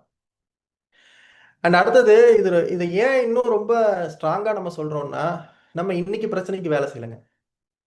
நம்ம இன்னைக்கு பிரச்சனைக்கு வேலை செய்யல, நம்ம ஃபியூச்சருக்காக இந்த வெஸ்டீஜ் பண்றீங்கன்னா உங்க ஃபியூச்சருக்காக, உங்க ஃபேமிலிக்காக, உங்க ஃபினான்ஷியல் ஃப்ரீடத்துக்காக பண்ணுங்கிறதுனாலதான் இதை சொல்றோம். ரெண்டாவது பாயிண்ட் என்ன அப்படின்னு பாத்தீங்கன்னா, இன்னைக்கு பெரிய நெட்வொர்க் கிரியேட் பண்ண நீங்க ஈஸியா சொல்லிட்டீங்க. நானே எங்க அப்பாட்ட கேட்டிருக்கேன், ஏன்ப்பா ஈஸியா சொல்ற, ஆனா போய் பேசுற இடத்துல எல்லாம் இதெல்லாம் நமக்கு வேலைக்கு ஆகுமா, இதெல்லாம் நமக்கு செட் ஆகுமா, இதுலலாம் நம்ம ஜெயிச்சிட முடியுமா, இதெல்லாம் முதல்லயே சேர்ந்தாதான் ஜெயிக்க முடியும், எனக்கு டைம் இல்லை, எனக்கு வேலை பார்க்கறதுக்கே நேரம் சரியா இருக்கு, 1,00,000 இதுல சம்பாதிக்கலாம்னு சொன்னா இன்னுமா நம்புறீங்க? என்னென்ன கேள்விகள் எவ்வளவோ கேக்குறாங்க. எங்க அப்பா ஒரே ஒரு பதில் தான் சொன்னாரு, இந்த காலத்துல உங்களுக்கு இதெல்லாம் கேக்குறாங்கன்னு சொல்றீங்க, இந்த காலத்துல உங்களுக்கு ஆபீஸ் இருக்கு, உங்களுக்கு ப்ராடக்ட் நீங்க ஆன்லைன்ல போட்டாலும் சரி, இல்ல எட்டுன தூரத்துல ஆபீஸ் இருக்கு, எங்க போனீங்கனாலும் ப்ராடக்ட் வாங்கலாம். கிட்டத்தட்ட 200 இடத்துல ஆபீஸ் இருக்கு, ஸ்டாக் பாயிண்ட்ஸ் இருக்கு, பிரான்ச் ஆபீஸ், பிரம்மாண்டமான பிரான்ச் ஆபீஸ். எந்த நெட்வொர்க் மார்க்கெட்டிங் கம்பெனிக்கும் அப்படி பிரான்ச் ஆபீஸ் கிடையாது.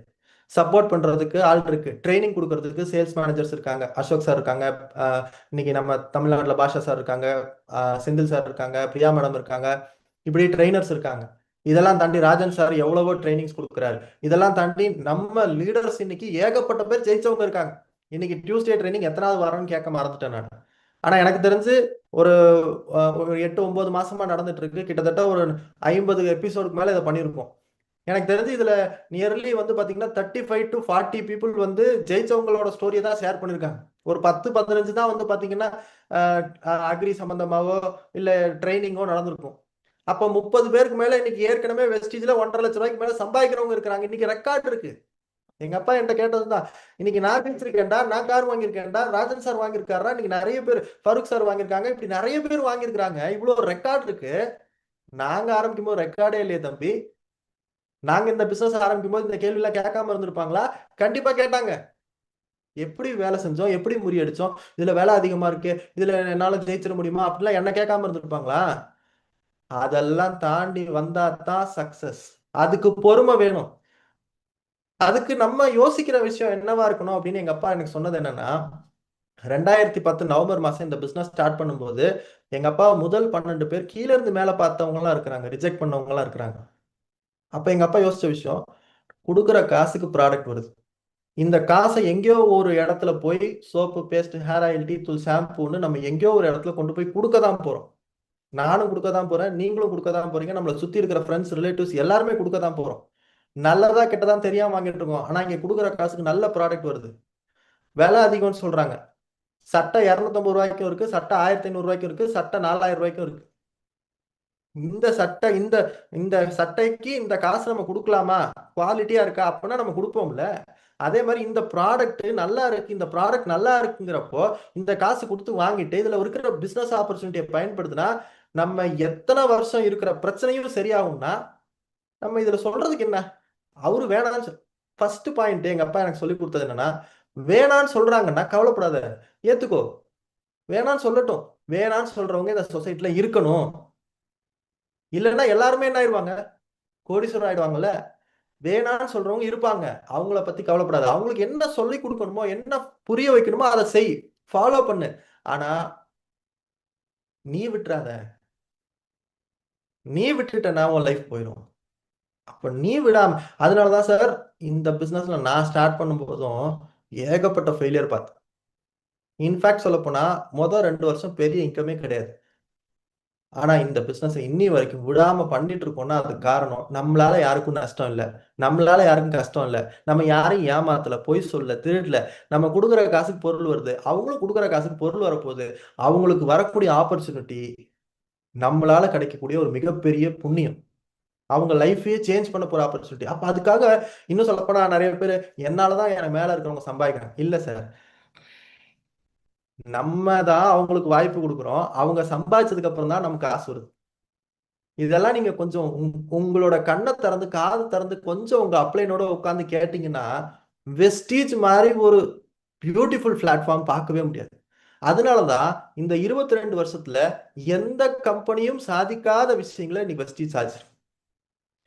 இன் யார் சக்சஸ் லைஸ் அவர் சக்சஸ்ங்கிறது இங்க வெஸ்டீஜோட மந்திரமே. அதனால இந்த சேலஞ்சா பாருங்க, ப்ராப்ளமா பார்க்காதீங்கிறது தான் எங்க அப்பா எனக்கு சொல்லி கொடுத்தது. அதான் நான் உங்களுக்கும் ஷேர் பண்ணணும்னு நினைக்கிறேன். ஸோ இதை சேலஞ்சா பார்க்கணும்னு நினைச்சு ஃபாலோ பண்ணீங்கன்னா பெரிய சக்சஸ் பண்ணலாம், ரைட்டா? அடுத்தது இன்னொரு விஷயம், ரொம்ப முக்கியமான விஷயம். இங்க லெவல்ஸ் அச்சீவ் பண்றது முக்கியமா இல்ல நம்ம வாழ்க்கையே மீட்டெடுக்கிறது முக்கியமான்னு யோசிச்சு பாருங்க. இன்னைக்கு நிறைய பேர் இந்த பிசினஸ்ல என் டீம்ல எல்லாம் வந்து பாத்தீங்கன்னா வேக வேகமா அந்த லெவல்ஸ் வரணும், வேக வேகமா லெவல்ஸ் வரணும், வேக வேகமா லெவல்ஸ் வரணும்னு சொல்லி நெட்வொர்க்கை பெருசாக்காம லெவல்ஸ் வந்துடுறோம். ஆனா நெட்வொர்க்கை பெருசாக்காம லெவல்ஸ் வந்ததுக்கு அப்புறம் அந்த நெட்வொர்க்ல இருந்த 1-2 பேரும் இல்லைன்னா அந்த லெவல் மெயின்டைன் பண்ண முடியலன்னா இன்கம் எப்படி வரும்? அதனால நம்மளோட ஃபோக்கஸ் எதுல இருக்கணும்னா நெட்வொர்க் பில்டிங்ல தான் இருக்கணும். இதுக்கு நான் ஒரு சின்ன ஒரு ரெக்கார்டு காட்டணும்னு நினைக்கிறேன் உங்களுக்கு. ஸோ முதல் விஷயம் என்ன அப்படின்னு பார்த்தீங்கன்னா, எங்க அப்பாவுடைய ஃபர்ஸ்ட் மந்த் இன்கம். இது இது வந்து நான் உங்களுக்கு முதலே காமிச்சேன். ஆனா இப்ப காட்டுறது நிறைய பேருக்கு வெஸ்டீஜ்ல வந்து ஸ்டேட்மெண்ட் எப்படி வரும்னு தெரியுமான்னு தெரியல. myvestige.com போனீங்கன்னா இப்படிதான் ஸ்டேட்மெண்ட் வரும். முதல் மாத வருமானம் 296 ரூபாய், சாரி 281 ரூபாய். அடுத்த மாதம் 1156 ரூபாய். அதுக்கு அடுத்த மாதம் 1768. அதுக்கு அடுத்த மாதம் 4375. இந்த காலகட்டத்தில் எங்களுக்கு வெஸ்டீஜ் பண்றாருன்னே தெரியும். அது வரைக்கும் எங்களுக்கு தெரியாமலே பண்ணிட்டு இருந்தாரு, சரிங்களா? 7687, 4307, 5433, 9000, 6000, 13000. இந்த இடத்துல சில்வர் டைரக்டர் ஆனாரு. டிராவல் ஃபண்ட் ஃபர்ஸ்ட் வந்தது 2011 8வது மாசம், ஆகஸ்ட் மாசம். 2011 ஆகஸ்ட் மாசத்துல எங்க அப்பா சில்வர் டைரக்டர், 13,000 ரூபாய். ஓகேங்களா? அடுத்த மாசம் பாருங்க 1577 சில்வர் டைரக்டர் ஆயிட்டு அடுத்த மாசம் சில்வர் மெயின்டைன் பண்ண முடியல. என்ன பிவி நடந்திருக்குன்னு காட்டுறேன் பாருங்க. நான் 5 லைன் இருக்கு. 5 லைன்ல பாத்தீங்கன்னா ஒரு லைன்ல 5200 பிவி நடந்திருக்கு. அப்ப அந்த லைன் டைரக்டர் லைன். அது இல்லாம வேற எந்த லைனும் டைரக்டர் லைன் கிடையாது. ஆனா டோட்டல் பிவி மைனஸ் அந்த 5288 மைனஸ் பண்ணீங்கன்னா சைடு வால்யூம் கண்டுபிடிச்சா. சைடு வால்யூம் எவ்வளவுன்னு பாருங்க, 1456 பிவி. இந்த 1456 நம்ம சைடு வால்யூம் எவ்வளவு பண்ணணும்னா 1801 பிவி பண்ணணும். அப்ப 1801ல 1456னா கிட்டத்தட்ட 345 பிவி தான் கம்மி. 345 பிவினா ஒரு 10,000 ரூபாய் பிசினஸ் தான் கம்மியா இருக்கு. அப்ப எங்க அப்பா கிட்ட எங்களோட டீம்ல இருக்கக்கூடிய ஒரு பர்சன் வந்து, நீங்க 300 பிவி தாங்க கம்மியா இருக்கீங்க, 345 பிவி தான் கம்மியா இருக்கீங்க, அதை போட்டீங்கன்னா இந்த மாசம் சில்வர் மெயின்டைன் பண்ணலாம்னு சொன்னாங்க. போட்டிருக்கலாம்ல. ஆனா எங்க அப்பா என்ன பண்ணாருன்னா காசு போட்டு போடல, லெவல் மெயின்டைன் பண்ணணும்னு நினைக்கல. அந்த லெவல் தானா மெயின்டைன் ஆகணும். அந்த லெவல் தானா மெயின்டைன் ஆகணும். அந்த லெவலுக்கான காசு போடுறது இல்ல. இந்த பிசினஸ்ல நான் லெவல் மெயின்டைன் பண்ண வரல, நான் இன்கம் பண்றதுக்கு வந்திருக்கிறேன். இதே மாதிரி இன்னொரு ரெக்கார்டு காட்டுறேன் பாருங்க. 6733, 9673, 873. இந்த இடத்துல வாட்ச் பண்ணுங்க. 5 லைன் தான் இருக்கு. அதுல ஒரு லைன் 6052 பிவி நடந்திருக்கு. தட் மீன்ஸ் அது எல்ஓபி லைன். இந்த இடத்துலயும் சைடு வால்யூம் இவர் கோல்டு டைரக்டர் மெயின்டைன் பண்றாரு. சைடு வால்யூம் 1501 பண்ணணும். 1141 நடந்திருக்கு. மிஸ்ஸிங் எவ்வளவுனா 350 பிவி, 360 பிவி. கிட்டத்தட்ட சேம். ஆனா இந்த இடத்துல எங்க அப்பா காசு போடல. எங்க அப்பா காசு போடாம இந்த இடத்துல என்ன பண்ணாருன்னா தானா மெயின்டைன் ஆகும். நான் நெட்வொர்க்கை பில்ட் பண்றதுல ஒர்க் பண்றேன். என் டீம்ல புது புது ஆளுங்களை எல்லாரும் கொண்டு வரணும். என் டீம்ல எல்லாரும் ஒண்ணா வேலை செய்யணும். அவங்களுக்கு என்ன சொல்லி கொடுக்கணுமோ சொல்லி கொடுக்கணும். ராஜன் சார் என்ன சிஸ்டம் சொல்றாரோ அதை ஃபாலோ பண்ணணும். இதே எங்க அப்பா தொடர்ந்து பண்ணிட்டே இருந்தார். 2வது மாசம் நான் குவாலிஃபைடு. இதுக்கப்புறம் இந்த மாசம் 3வது மாசம் நான் குவாலிஃபைடு. இதுக்கப்புறம் எங்க அப்பா நான் குவாலிஃபைடே ஆகலைங்க. இதுக்கப்புறம் ஒரு மாசம் கூட எங்க அப்பா இன்னி வரைக்கும் ஒரு மாசம் கூட நான் குவாலிஃபைடு இல்லைங்க. எவ்வளவு பெரிய விஷயம் யோசிச்சு பாருங்க. 2012 மார்ச் மாசம் வரைக்கும் ஆபீஸ் கிடையாதுங்க. இப்ப நீங்க பார்த்த ஸ்டேட்மெண்ட்ல காமிச்ச அமௌண்ட் எல்லாமே ஆபீஸ் இல்லாத காலத்துல சம்பாதிச்சது. வெறும் ஒரு 3 விஷயத்த மட்டும் தாங்க வச்சுக்கிட்டு எங்க அப்பா பிசினஸ் பேசுவார். அது என்னன்னு காட்டுறேன். முதல் விஷயம் என்னன்னு பாத்தீங்கன்னா இந்த புக்கு எங்க அப்பாவுக்கு வந்து வேற ஒரு கம்பெனில மிகப்பெரிய சக்சஸ் பண்ண ஒரு பர்சன், நெட்வொர்க் மார்க்கெட்டிங் வந்து மிகப்பெரிய பிசினஸ்ங்க, சாதாரண பிசினஸ் இல்லைன்னு சொல்லி எங்களுக்கு கொடுத்த ஒரு புக்கு. இந்த புக்ல அவங்க என்ன மாதிரி சக்சஸ் பண்ணாங்க அதுல இன்ஸ்பயர் ஆகி இந்த புக்கை வச்சுக்கிட்டு போய் பேசுற இடத்துல என்ன பண்ணுவாருன்னா, இந்த பாரு இது மாதிரி ஒருத்தர் சம்பாதிச்சிருக்காரு அப்படின்னு இதை காட்டுவார்.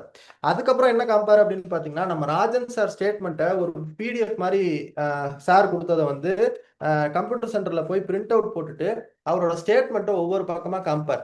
இது மட்டும் இல்லாம செக் நமக்கு வந்து எங்க அப்பாவுக்கு வந்து அக்கௌண்ட் பாஸ்புக் கொடுக்கல. ஏன் கொடுக்கலன்னா செக்கா வரணும்னு சொல்லி செக் வரும். செக்கை வந்து வாங்கி வாங்கி வாங்கி வச்சு ஒவ்வொரு மாசம் செக்கா ஒரு 6 மாசம் 7 மாசம் செக்கை வச்சுக்கிட்டு அதெல்லாம் காமிச்சு காமிச்சு பேசுவார். இது மாதிரி ஆவேன் நானு, இந்த மாதிரி ஆவேன், நானும் கார் வாங்குவேன், நானும் வீடு வாங்குவேன், இந்த மாதிரி பெருசா சம்பாதிப்பேன்.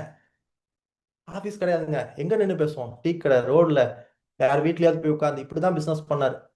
ஆனா திருச்சியில ஆபீஸ் ஓபன் பண்ணாங்க மார்ச் 2012. அந்த மாசம் பாருங்க 28,406. அதுக்கு அடுத்த மாசம் 49,000, 40,000, 82,000, இப்படி கொஞ்சம் கொஞ்சமா வருமானம் இன்க்ரீஸ் ஆச்சுங்க. 2012 மார்ச் 28,406 திருச்சியில் ஆபீஸ் ஓபன் பண்ணாங்க. அதுல இருந்து ஒரு வருஷங்க, கரெக்டா 1 இயர்ல 1,42,836. இங்க இருக்கிற ஒவ்வொருத்தருக்கும் நான் சொல்ற ஒரே ஒரு விஷயம் என்னன்னா, 1 இயர் 1 lakh அப்படிங்கிறது வெஸ்டீஜோட தாரக மந்திரம். அன்னைக்கே நாங்க செஞ்சிருக்கோம். இன்னைக்கு நம்ம யோசிச்சு பார்க்க வேண்டிய விஷயம் என்னன்னா, இன்னைக்கு யூடியூப் ஓபன் பண்ணோம்னா வெஸ்டீஜ் சம்பந்தமா என்ன கேட்டாலும் அத்தனையும் கிடைக்குது. எவ்வளவு ரெக்கார்ட்ஸ் இது நம்ம பண்ண முடியாதா? அதுல இருந்து ஒரு வருஷம் 2013 2014 3,07,798. எவ்வளோ ஒரு பெரிய டிரான்ஸ்ஃபர்மேஷன் கொடுக்குதுன்னு பாருங்க. இந்த மாதிரி ஆனதுனால தாங்க எங்க லைஃப் டோட்டலா மாறிச்சு. அப்ப நாங்க ஃபோக்கஸ் பண்ணது லெவல்ஸ்ல இல்ல, நாங்க ஃபோக்கஸ் பண்ணது நெட்வொர்க் பில்டிங்ல. இன்னைக்கும் அதுதான் நம்ம ஃபோக்கஸ் பண்ணணும்னு நான் நினைக்கிறேன். அண்ட் எங்க டீம்ல அதுதான் இன்ஸ்ட்ரக்ஷன் கொடுத்துட்டே இருக்கணும். இதெல்லாம் தாண்டி ரொம்ப முக்கியமான விஷயம், நிறைய பிரச்சனைகளையும் இதுல பார்த்துருக்கோங்க. அதுல ரொம்ப முக்கியமான விஷயம் இதுதான், ட்ரீம் ஸ்டீலர்ஸ். நம்மளுடைய கனவுகளுக்கெல்லாம் ஆப்பு வைக்கிறதுக்குன்னு ஒரு கூட்டம் இருக்குங்க. அது எங்கெல்லாம் இருக்கு அப்படின்னு கேட்டா, நம்ம வீட்டுல இப்ப நாங்க 2 பேரும் எங்க அப்பாவுக்கு வேணாம் வேணாம் வேணாம்னு சொன்னோம்ல, அது மாதிரி நம்ம வீட்டுல இருப்பாங்க. நம்ம போய் பேசுற இடத்துல ஃப்ரெண்ட்ஸ் அவங்க இருப்பாங்க. நம்ம போய் பேசுற ப்ராஸ்பெக்ட் இதெல்லாம் ஏங்க பண்றீங்க அப்படின்னு கேட்பாங்க. இதெல்லாம் தாண்டி நம்ம டீம்ல யாராவது புதுசா வருவாங்க, அவங்களுக்கு நம்ம சப்போர்ட் பண்ணலான்னு போனா, உங்க இன்கம் என்ன, நீங்க எவ்வளவு பண்றீங்க, நீங்க இத்தனை வருஷமா பண்றேன்றீங்க, ஏன் வரலன்னு சொல்லுங்க, இதெல்லாம் கேட்டு நம்மள அப்செட் பண்ணுவாங்க. இதெல்லாம் தாண்டி அதர் டீம்ஸ் நம்மளுக்கு பேரலா இருக்கும். அந்த டீம்ல யாரு கூடயாவது நம்ம மீட்டிங்ல பார்த்து ஏதாவது பேசிட்டு இருப்போம். அவங்க யாராவது ஒருத்தங்க வேற ஏதாவது யோசிச்சுட்டு இருந்தாங்கன்னா அதை நம்ம மண்டையிலையும் போட்டுட்டு போவாங்க. இதெல்லாம் தாண்டி என்ன நடக்கும் தெரியுங்களா? நம்ம லீடரா பார்த்த சில பேர், நம்ம அச்சீவ்மெண்ட் பண்ணாங்கன்னு பார்த்த சில பேர் கூட வேற கம்பெனிக்கு போகும்போது நமக்கு வெஸ்டீஜ்ல வராதோ அப்படின்னு தோணும். இன்ஃபேக்ட் நான் இப்ப எங்க அம்மாட்ட ஒரு சின்ன ஒரு நடந்த விஷயத்த சொல்றேன். அப்படியே அவங்க ஷேர் பண்ணுவாங்க, கேளுங்க. சென்னையில ஒரு நாள் அவங்க அப்பாவுக்கு ஒரு ஃபோன் வந்துச்சு. அவங்க அப்பா வந்து நீ பேசு அப்படின்னு கொடுத்தாரு. சரின்ட்டு பேசினேன். ஒன்றும் இல்லை, ஒரு 1 lakh கொடுத்தீங்கன்னா மாதம் 15,000 ரூபாய் கிடைக்கும் அப்படின்னு சொன்னாங்க. எனக்கு ஓகே, பரவாயில்லையே, நல்லா இருக்கே அப்படின்னு சொல்லிட்டு என்கிட்ட காசு இருந்துச்சு அப்போ. நான் வந்து அவர்கிட்ட சொன்னேன், நான் ஒரு 5 lakhs கொடுக்க போகிறேன் அப்படின்னு சொல்லி சொன்னேன். நீ அந்த மாதிரி ஏதாவது கொடுத்தேன்னு வச்சுக்கோயேன், ஓடி போயிரு, என்ன இங்கெல்லாம் இருக்காத, வேண்டாம். என்ன ஆகும்னா, நீ கொடுத்தாலும் நீ கொடுத்தான்னு வராது, மைக்கேல் சாரு இதுல ஜாயின் பண்ணிட்டாருன்னு தான் பேசுவாங்க. அந்த வேலையே இருக்கக்கூடாது. என்னோட லாஸ்ட் பிஸ்னஸ் இதுதான், இதுக்கப்புறம் வேற எந்த நெட்வொர்க்கும் பண்ணக்கூடாது அப்படின்னு தான் நான் இதுல வந்ததே. அதனால நீ வேற இதுலயான்னு போனேன்னு தெரிஞ்சதுன்னா உன்னை தொலைச்சு விடுவேன் அப்படின்ட்டாரு. என்ன அதோட என்ன விஷயம்னா, இந்த இந்த மாதிரி போன் பண்ணவங்க வெஸ்டீஜ்ல ஆல்ரெடி ஒரு சக்சஸ்ஃபுல் பர்சன். அவங்க ஃபோன் பண்ணி இது மாதிரி நீங்க வெஸ்டீஜை இன்னுமா நம்பிட்டு இருக்கீங்க, அதெல்லாம் இனிமே வந்து டெவலப் பண்ண முடியாது அப்படின்னு சொல்லும்போது நம்ம சம்பாதிச்சுட்டு இருக்கோம், நம்மள்ட்டே பேசுறாங்க. மாசம் ஒரு லட்ச ரூபா கொடுங்க, மாசம் வந்து 10,000 ரூபா வரும், 15,000 வரும். 4 மாசத்துல கூட்டினாங்க அந்த கம்பெனி. அவங்க ஆனா இன்னைக்கு பிசினஸ்லயும் இல்ல. எங்கேயுமே இல்லைங்க. இன்னைக்கு கடன்காரங்களுக்கு பதில் சொல்லிட்டு இருக்கிறாங்க. நான் இதை ஏன் உங்களுக்கு சொல்றேன்னா, எந்த நிலையிலையும் எந்த சுச்சுவேஷன்லையும் வெஸ்டீஜை மட்டும் விட்டுட்டு வேற ஏதாவது ப்ரொமோட் பண்ணலாம்னு தயவு செஞ்சு போயிடாதீங்க. ஏன்னா வெஸ்டீஜ்ங்கிறது ஒரு அடையாளம். உங்களுக்கு ஒரு அடையாளம் கொடுத்துருக்கு வெஸ்டீஜ், உங்களுக்கு ஒரு பிராண்ட் கொடுத்துருக்கு வெஸ்டீஜ். நீங்க இப்ப எங்க அப்பா சொன்னதை யோசிச்சு பாருங்க. ஒருவேளை எங்க அப்பா அந்த இடத்துல சரி இவங்க தானே சொல்றாங்க போட்டுங்க அப்படின்னு சொல்லி பணம் போட்டிருந்தா, அந்த நபரோ அல்லது அவங்களுக்கு தெரிஞ்சவங்களோ இது மாதிரி மைக்கேல் சார் ஒய்ஃபே போட்டிருக்காங்க, மைக்கேல் சார் ஒய்ஃபே போட்டிருக்காங்கன்னு எங்க டீம் மட்டும் இல்ல எத்தனையோ டீம்ல போய் சொல்லும் போது நாளைக்கு அந்த கம்பெனி மூடினதுக்கு அப்புறம் எங்க வீட்டு வாசல்ல வந்து நிப்பாங்க. அது மட்டும் இல்லாம கம்பெனி மூடுது மூடல, அந்த மாதிரி போட்டிருக்கோன்னு தெரிஞ்சாலே அந்த பிராண்ட் நேம் என்ன ஆயிருங்க, மைக்கேல்ங்கிற அந்த பிராண்ட் நேம் என்ன ஆயிருங்க, போயிடும். அது மாதிரி உங்க நேமுக்கு ஒரு பிராண்ட் வெஸ்டீஜ் அடையாளம் கொடுக்குது. அது மட்டும் இல்ல, நீங்க வெஸ்டீஜ் மட்டும் பண்ணுங்க, வெஸ்டீஜை மட்டும் நம்பி பண்ணுங்க, உங்க லைஃப் நல்லா இருக்கும். இன்னைக்கு நிறைய பேர் 10 நெட்வொர்க் கம்பெனி வச்சுட்டு சுத்திட்டு இருக்காங்க. எப்படிங்க உங்களுக்கு டீம் செட் ஆகும்? ஒரே ஒரு கம்பெனி வெஸ்டீஜ் மட்டும் பண்ணா உங்களுக்கு நல்ல டீம் செட் ஆகும். ஏன்னா ஒவ்வொருத்தரும் உங்களை நம்பி தான் ஃபர்ஸ்ட் வராங்க, அதுக்கப்புறம் தான் கம்பெனி. ஸோ 10 கம்பெனி பண்றது அதே மாதிரி நான் வந்து கொஞ்சம் சிரமத்துல இருக்கேன், அதனால நான் இந்த வேலையும் பார்த்துக்கிறேன், அந்த வேலையும் பார்த்துக்கிறேன், இந்த வேலையும் பார்த்துக்கிறேன். சார் ஒன்னே கான்சென்ட்ரேட் பண்ண முடியல. தமிழ்நாட்டில் ஒரு வழக்கம் இருக்குதுங்களா, நான் ரியல் எஸ்டேட் பண்றேன், நான் இன்சூரன்ஸ் பண்றேன், நான் வந்து லோன் வாங்கி கொடுக்குறேன், நான் அதை பண்றேன், நான் டெலிகாலிங் பண்றேன். எத்தனை வேலை ஒரு ஆள் பார்க்க முடியும்? தமிழ்நாட்டில் ஒரு பழமொழி இருக்கு, அதுக்கு பேர் என்னன்னா ஒன்றே செய் நன்றே செய் அதையும் இன்றே செய்யு. ஒருவேளை எங்க அப்பா இந்த பிசினஸ் ஸ்டார்ட் பண்ணும்போது அந்த 873 ரூபா வந்துச்சு இல்லையா, 1173 ரூபா வந்துச்சு இல்லையா, அப்ப எங்க அம்மா சொன்னாங்க, எங்க டீம்ல இருந்து வந்தவங்க வேற கம்பெனிக்கு எல்லாம் போனாங்க, நீங்களும் ஏன் போக கூடாது, அங்கதான் அவ்வளவு வருதுன்னா ஏன் போக கூடாது, பண்ணலாம்ல, உங்களுக்கு என்ன நல்லா ஜெயிக்கணும் அவ்வளவுதானே. எங்க அப்பா ஒண்ணு சொன்னா வெஸ்டீஜ் மட்டும் தான் பண்ணும். அதனாலதான் சார் இன்னைக்கு இந்த அளவுக்கு சக்சஸ்ஃபுல்லா இருக்கும். ஒருவேளை அந்த இடத்துல ஸ்கிப் ஆயிருந்தா, ஒருவேளை அந்த இடத்துல விட்டு இருந்தா அந்த நெட்வொர்க்கும் காணா போயிருக்கும், இன்னைக்கு இந்த அளவுக்கு நான் சொன்னேன் இல்லையா, இந்த இடத்துக்கு வந்திருக்க மாட்டோம். ஸோ லாஸ்ட் அண்ட் ஃபைனல் ஒன்னே ஒன்று தான். எங்கள் அப்பா எங்களுக்கு ஒரு 4 எம்டிஎம் பண்ணியிருக்காரு. பாண்டிச்சேரியில் ஒன்று, அதுக்கப்புறம் வந்து பார்த்தீங்கன்னா சேலமில் ஒன்று, கோயில்பட்டியில் ஒன்று, கோயம்புத்தூரில் ஒன்று, 4 இடத்துல எம்டிஎம் பண்ணார். அந்த 4 இடத்துல எங்கள் அப்பா சொன்ன ஒரே ஒரு விஷயம் என்னன்னா, எவ்வளோ கஷ்டப்பட்டாலும் சரி அந்த கஷ்டத்துல இருந்து ஒருத்தன் மீண்டு வர முடியும். நம்ம ஏழையா பிறக்கிறது குற்றமே இல்லை, நம்ம ஏழையா வாழ்றது தான் குற்றம். அப்ப எங்க அம்மா சொன்னாங்க இல்லையா ஆரம்பத்துல எங்க அப்பா எங்க வாழ்ந்தாரு அப்படின்னு சொன்னார் இல்லையா, நான் காட்டுறேன் பாருங்க. இந்த மாதிரி இடத்துல தான் எங்க அப்பாவோட வீடு இருந்துச்சு. அந்த அந்த கறிக்கடை இருக்கு இன்னைக்கு அந்த இடத்துல, அந்த அந்த இடத்துல ஒரு கூரை இருக்கும். அதுல வந்து அந்த டிரான்ஸ்ஃபார்மர் ஒன்று இருக்கு, அந்த டிரான்ஸ்ஃபார்மர்ல கயிறு கட்டி எங்க அப்பா படுத்திருப்பாரு. அதுதான் எங்க வீடு. லிட்டரலா சொன்னா இதுதான் எங்க வீடு. ஆனா இன்னைக்கு நாங்க நல்லா இருக்கிறோம், சந்தோஷமா இருக்கிறோம். இந்த ஏரியாலேயே ஏதாவது ஒரு திருவிழா ஏதாவது ஒரு ஃபங்க்ஷன்னா எங்களை வந்து கேட்காம எதுவும் நடக்கிறது இல்லை. அதே மாதிரி எங்க ஃபேமிலியில இருக்கிற எல்லாரையும் நாங்க நல்லா பார்த்துக்கிறோம். இவங்க எங்க எங்க அப்பாவோட தங்கச்சியோட பொண்ணு, எங்க அத்தை பொண்ணுக்கு வந்து பாத்தீங்கன்னா கல்யாணம் பண்ணி வைக்கும்போது நாங்க தான் பவுன் போட்டு கல்யாணம் பண்ணி வச்சோம். 18 பவுன் நகை போட்டு நாங்க கல்யாணம் பண்ணி வச்சோம். அதே மாதிரி என் கல்யாணத்துல என் ஒய்ஃப், நான் கல்யாணம் பண்ணும்போது என் ஒய்ஃபுக்கு எங்க அம்மா 30 பவுன் போட்டாங்க. ஸோ இந்த அளவுக்கு எங்களுக்கு மாறி இருக்கு அப்படின்னா ஒன்னே ஒண்ணுதான், எனக்கு இந்த மாற்றம் வேணுங்கிறதுல எங்க அப்பா வெறித்தனமா இருந்தார். அதுக்கு கிடைச்ச பிளாட்ஃபார்ம் வெஸ்டீஜ். உங்களுக்கு பெருசா வெற்றி வேணும்னா இதை கை விட்டுறாதீங்க, வெறித்தனமா இருங்க, உங்க லைஃப் பெருசா சேஞ்ச் ஆகும். வெறித்தனமா வெஸ்டீஜ் பண்ணுங்க, எவ்வளோக்கு எவ்வளோ பெரிய நெட்வொர்க்கை கிரியேட் பண்ண முடியுமோ பண்ணுங்க. ஒன்னே ஒன்று வெஸ்டீஜை கரெக்டா செய்யுங்க, 10 வச்சுட்டு சுத்தாதீங்க. லைஃப்ல ஜாலியா சந்தோஷமா இருக்கலாம். அண்ட் எங்களுடைய அடுத்த ஃபியூச்சர் கோல், கம்பெனியோட விஷன் என்னன்னா, பாலி சார் சொன்னாரு 2030 $1 பில்லியன் டர்ன் ஓவர் பண்ணணும். அப்படின்னா கிட்டத்தட்ட 9,000 கோடிங்க. சார் 9,000 கோடி பண்ணணும்னு நினைக்கிறீங்களா, உங்களுக்கு ஏதாவது ஒரு காரணம் இருக்கணும்ல அப்படின்னு கேட்கும்போது அவங்க சொன்னாங்க 9,000 கோடி பண்ணணும்னு நாங்கள் நினைக்கிறோம். அது காரணம் என்னன்னா 2004 இந்த கம்பெனி ஸ்டார்ட் பண்ணும்போது நாங்கள் இவ்வளோ பெரிய வளர்ச்சி அடைவோம் நாங்கள் நினைக்கல. இன்னைக்கு 2000 3,000 கோடி டர்ன் ஓவர் பண்றோம். இன்னைக்கு எங்க வெஸ்டீஜ் ஃபேமிலியில 50 நபர்கள் மாதம் 10 லட்சம் ரூபாய்க்கு மேல சம்பாதிக்கின்ற விஎம்சிஎம்ங்கிற கேட்டகரியில இருக்கிறாங்க. எங்களுடைய இலக்கு 2030 500 பேரை 10 லட்சம் ரூபாய்க்கு மேல சம்பாதிக்க வைக்கணும். அப்படி பண்ணிட்டோம்னா நாங்க $1 பில்லியன் டர்ன் ஓவரை நாங்க அடைஞ்சிருவோம். எங்களோட இலக்கு என்னன்னா 2030 நாங்க பிஎம்சிஎம் 10 லட்சம் ரூபாய்க்கு மேல வருமானம் பண்ற நபரா மாறணுங்கிறது தான் எங்களுடைய இலக்கு. எங்க அப்பா இந்த பிசினஸ் பண்ணாரு, அதை எங்கள்கிட்ட கொடுத்துருக்கிறாரு. இன்னைக்கு நான் அந்த பிசினஸ் நானும் எங்க அம்மாவும் சேர்ந்து எடுத்துட்டு போயிட்டு இருக்கோம். எங்க டீம்ல எவ்வளவோ பேர் எங்களை நம்பி வராங்க. இந்த பிசினஸ்ல எங்களோட இலக்கு உங்களையும் சம்பாதிக்க வைக்கணும், உங்களோட லைஃபையும் எங்களுக்கு கிடைச்ச அந்த வாழ்க்கையை கொண்டு வரணும். இது எங்க டீமுக்கு மட்டும் இல்ல, எல்லா டீமுக்கும் நான் இந்த இடத்துல எல்லாரும் அப்ளைனும் இதை தான் நினைக்கிறாங்க. ஸோ அதனால நம்பிக்கையோட கான்ஃபிடென்ட்டா பண்ணுங்க, பெரிய சக்சஸ் வரும். ரைட்டா? ஸோ இந்த இடத்துல இந்த வாய்ப்பை எங்களுக்கு கொடுத்த மேனேஜ்மெண்ட்டுக்கு, அசோக் சாருக்கு, பாஷா சாருக்கு, ராஜன் சாருக்கு. ராஜன் சார் இல்லைன்னா தமிழ்நாட்டில் நாங்கள் இன்னைக்கு இந்த நிலைமையில இருக்க மாட்டோம். அவருக்கு என்னைக்கும் நன்றி கடன் பட்டிருக்கோம்.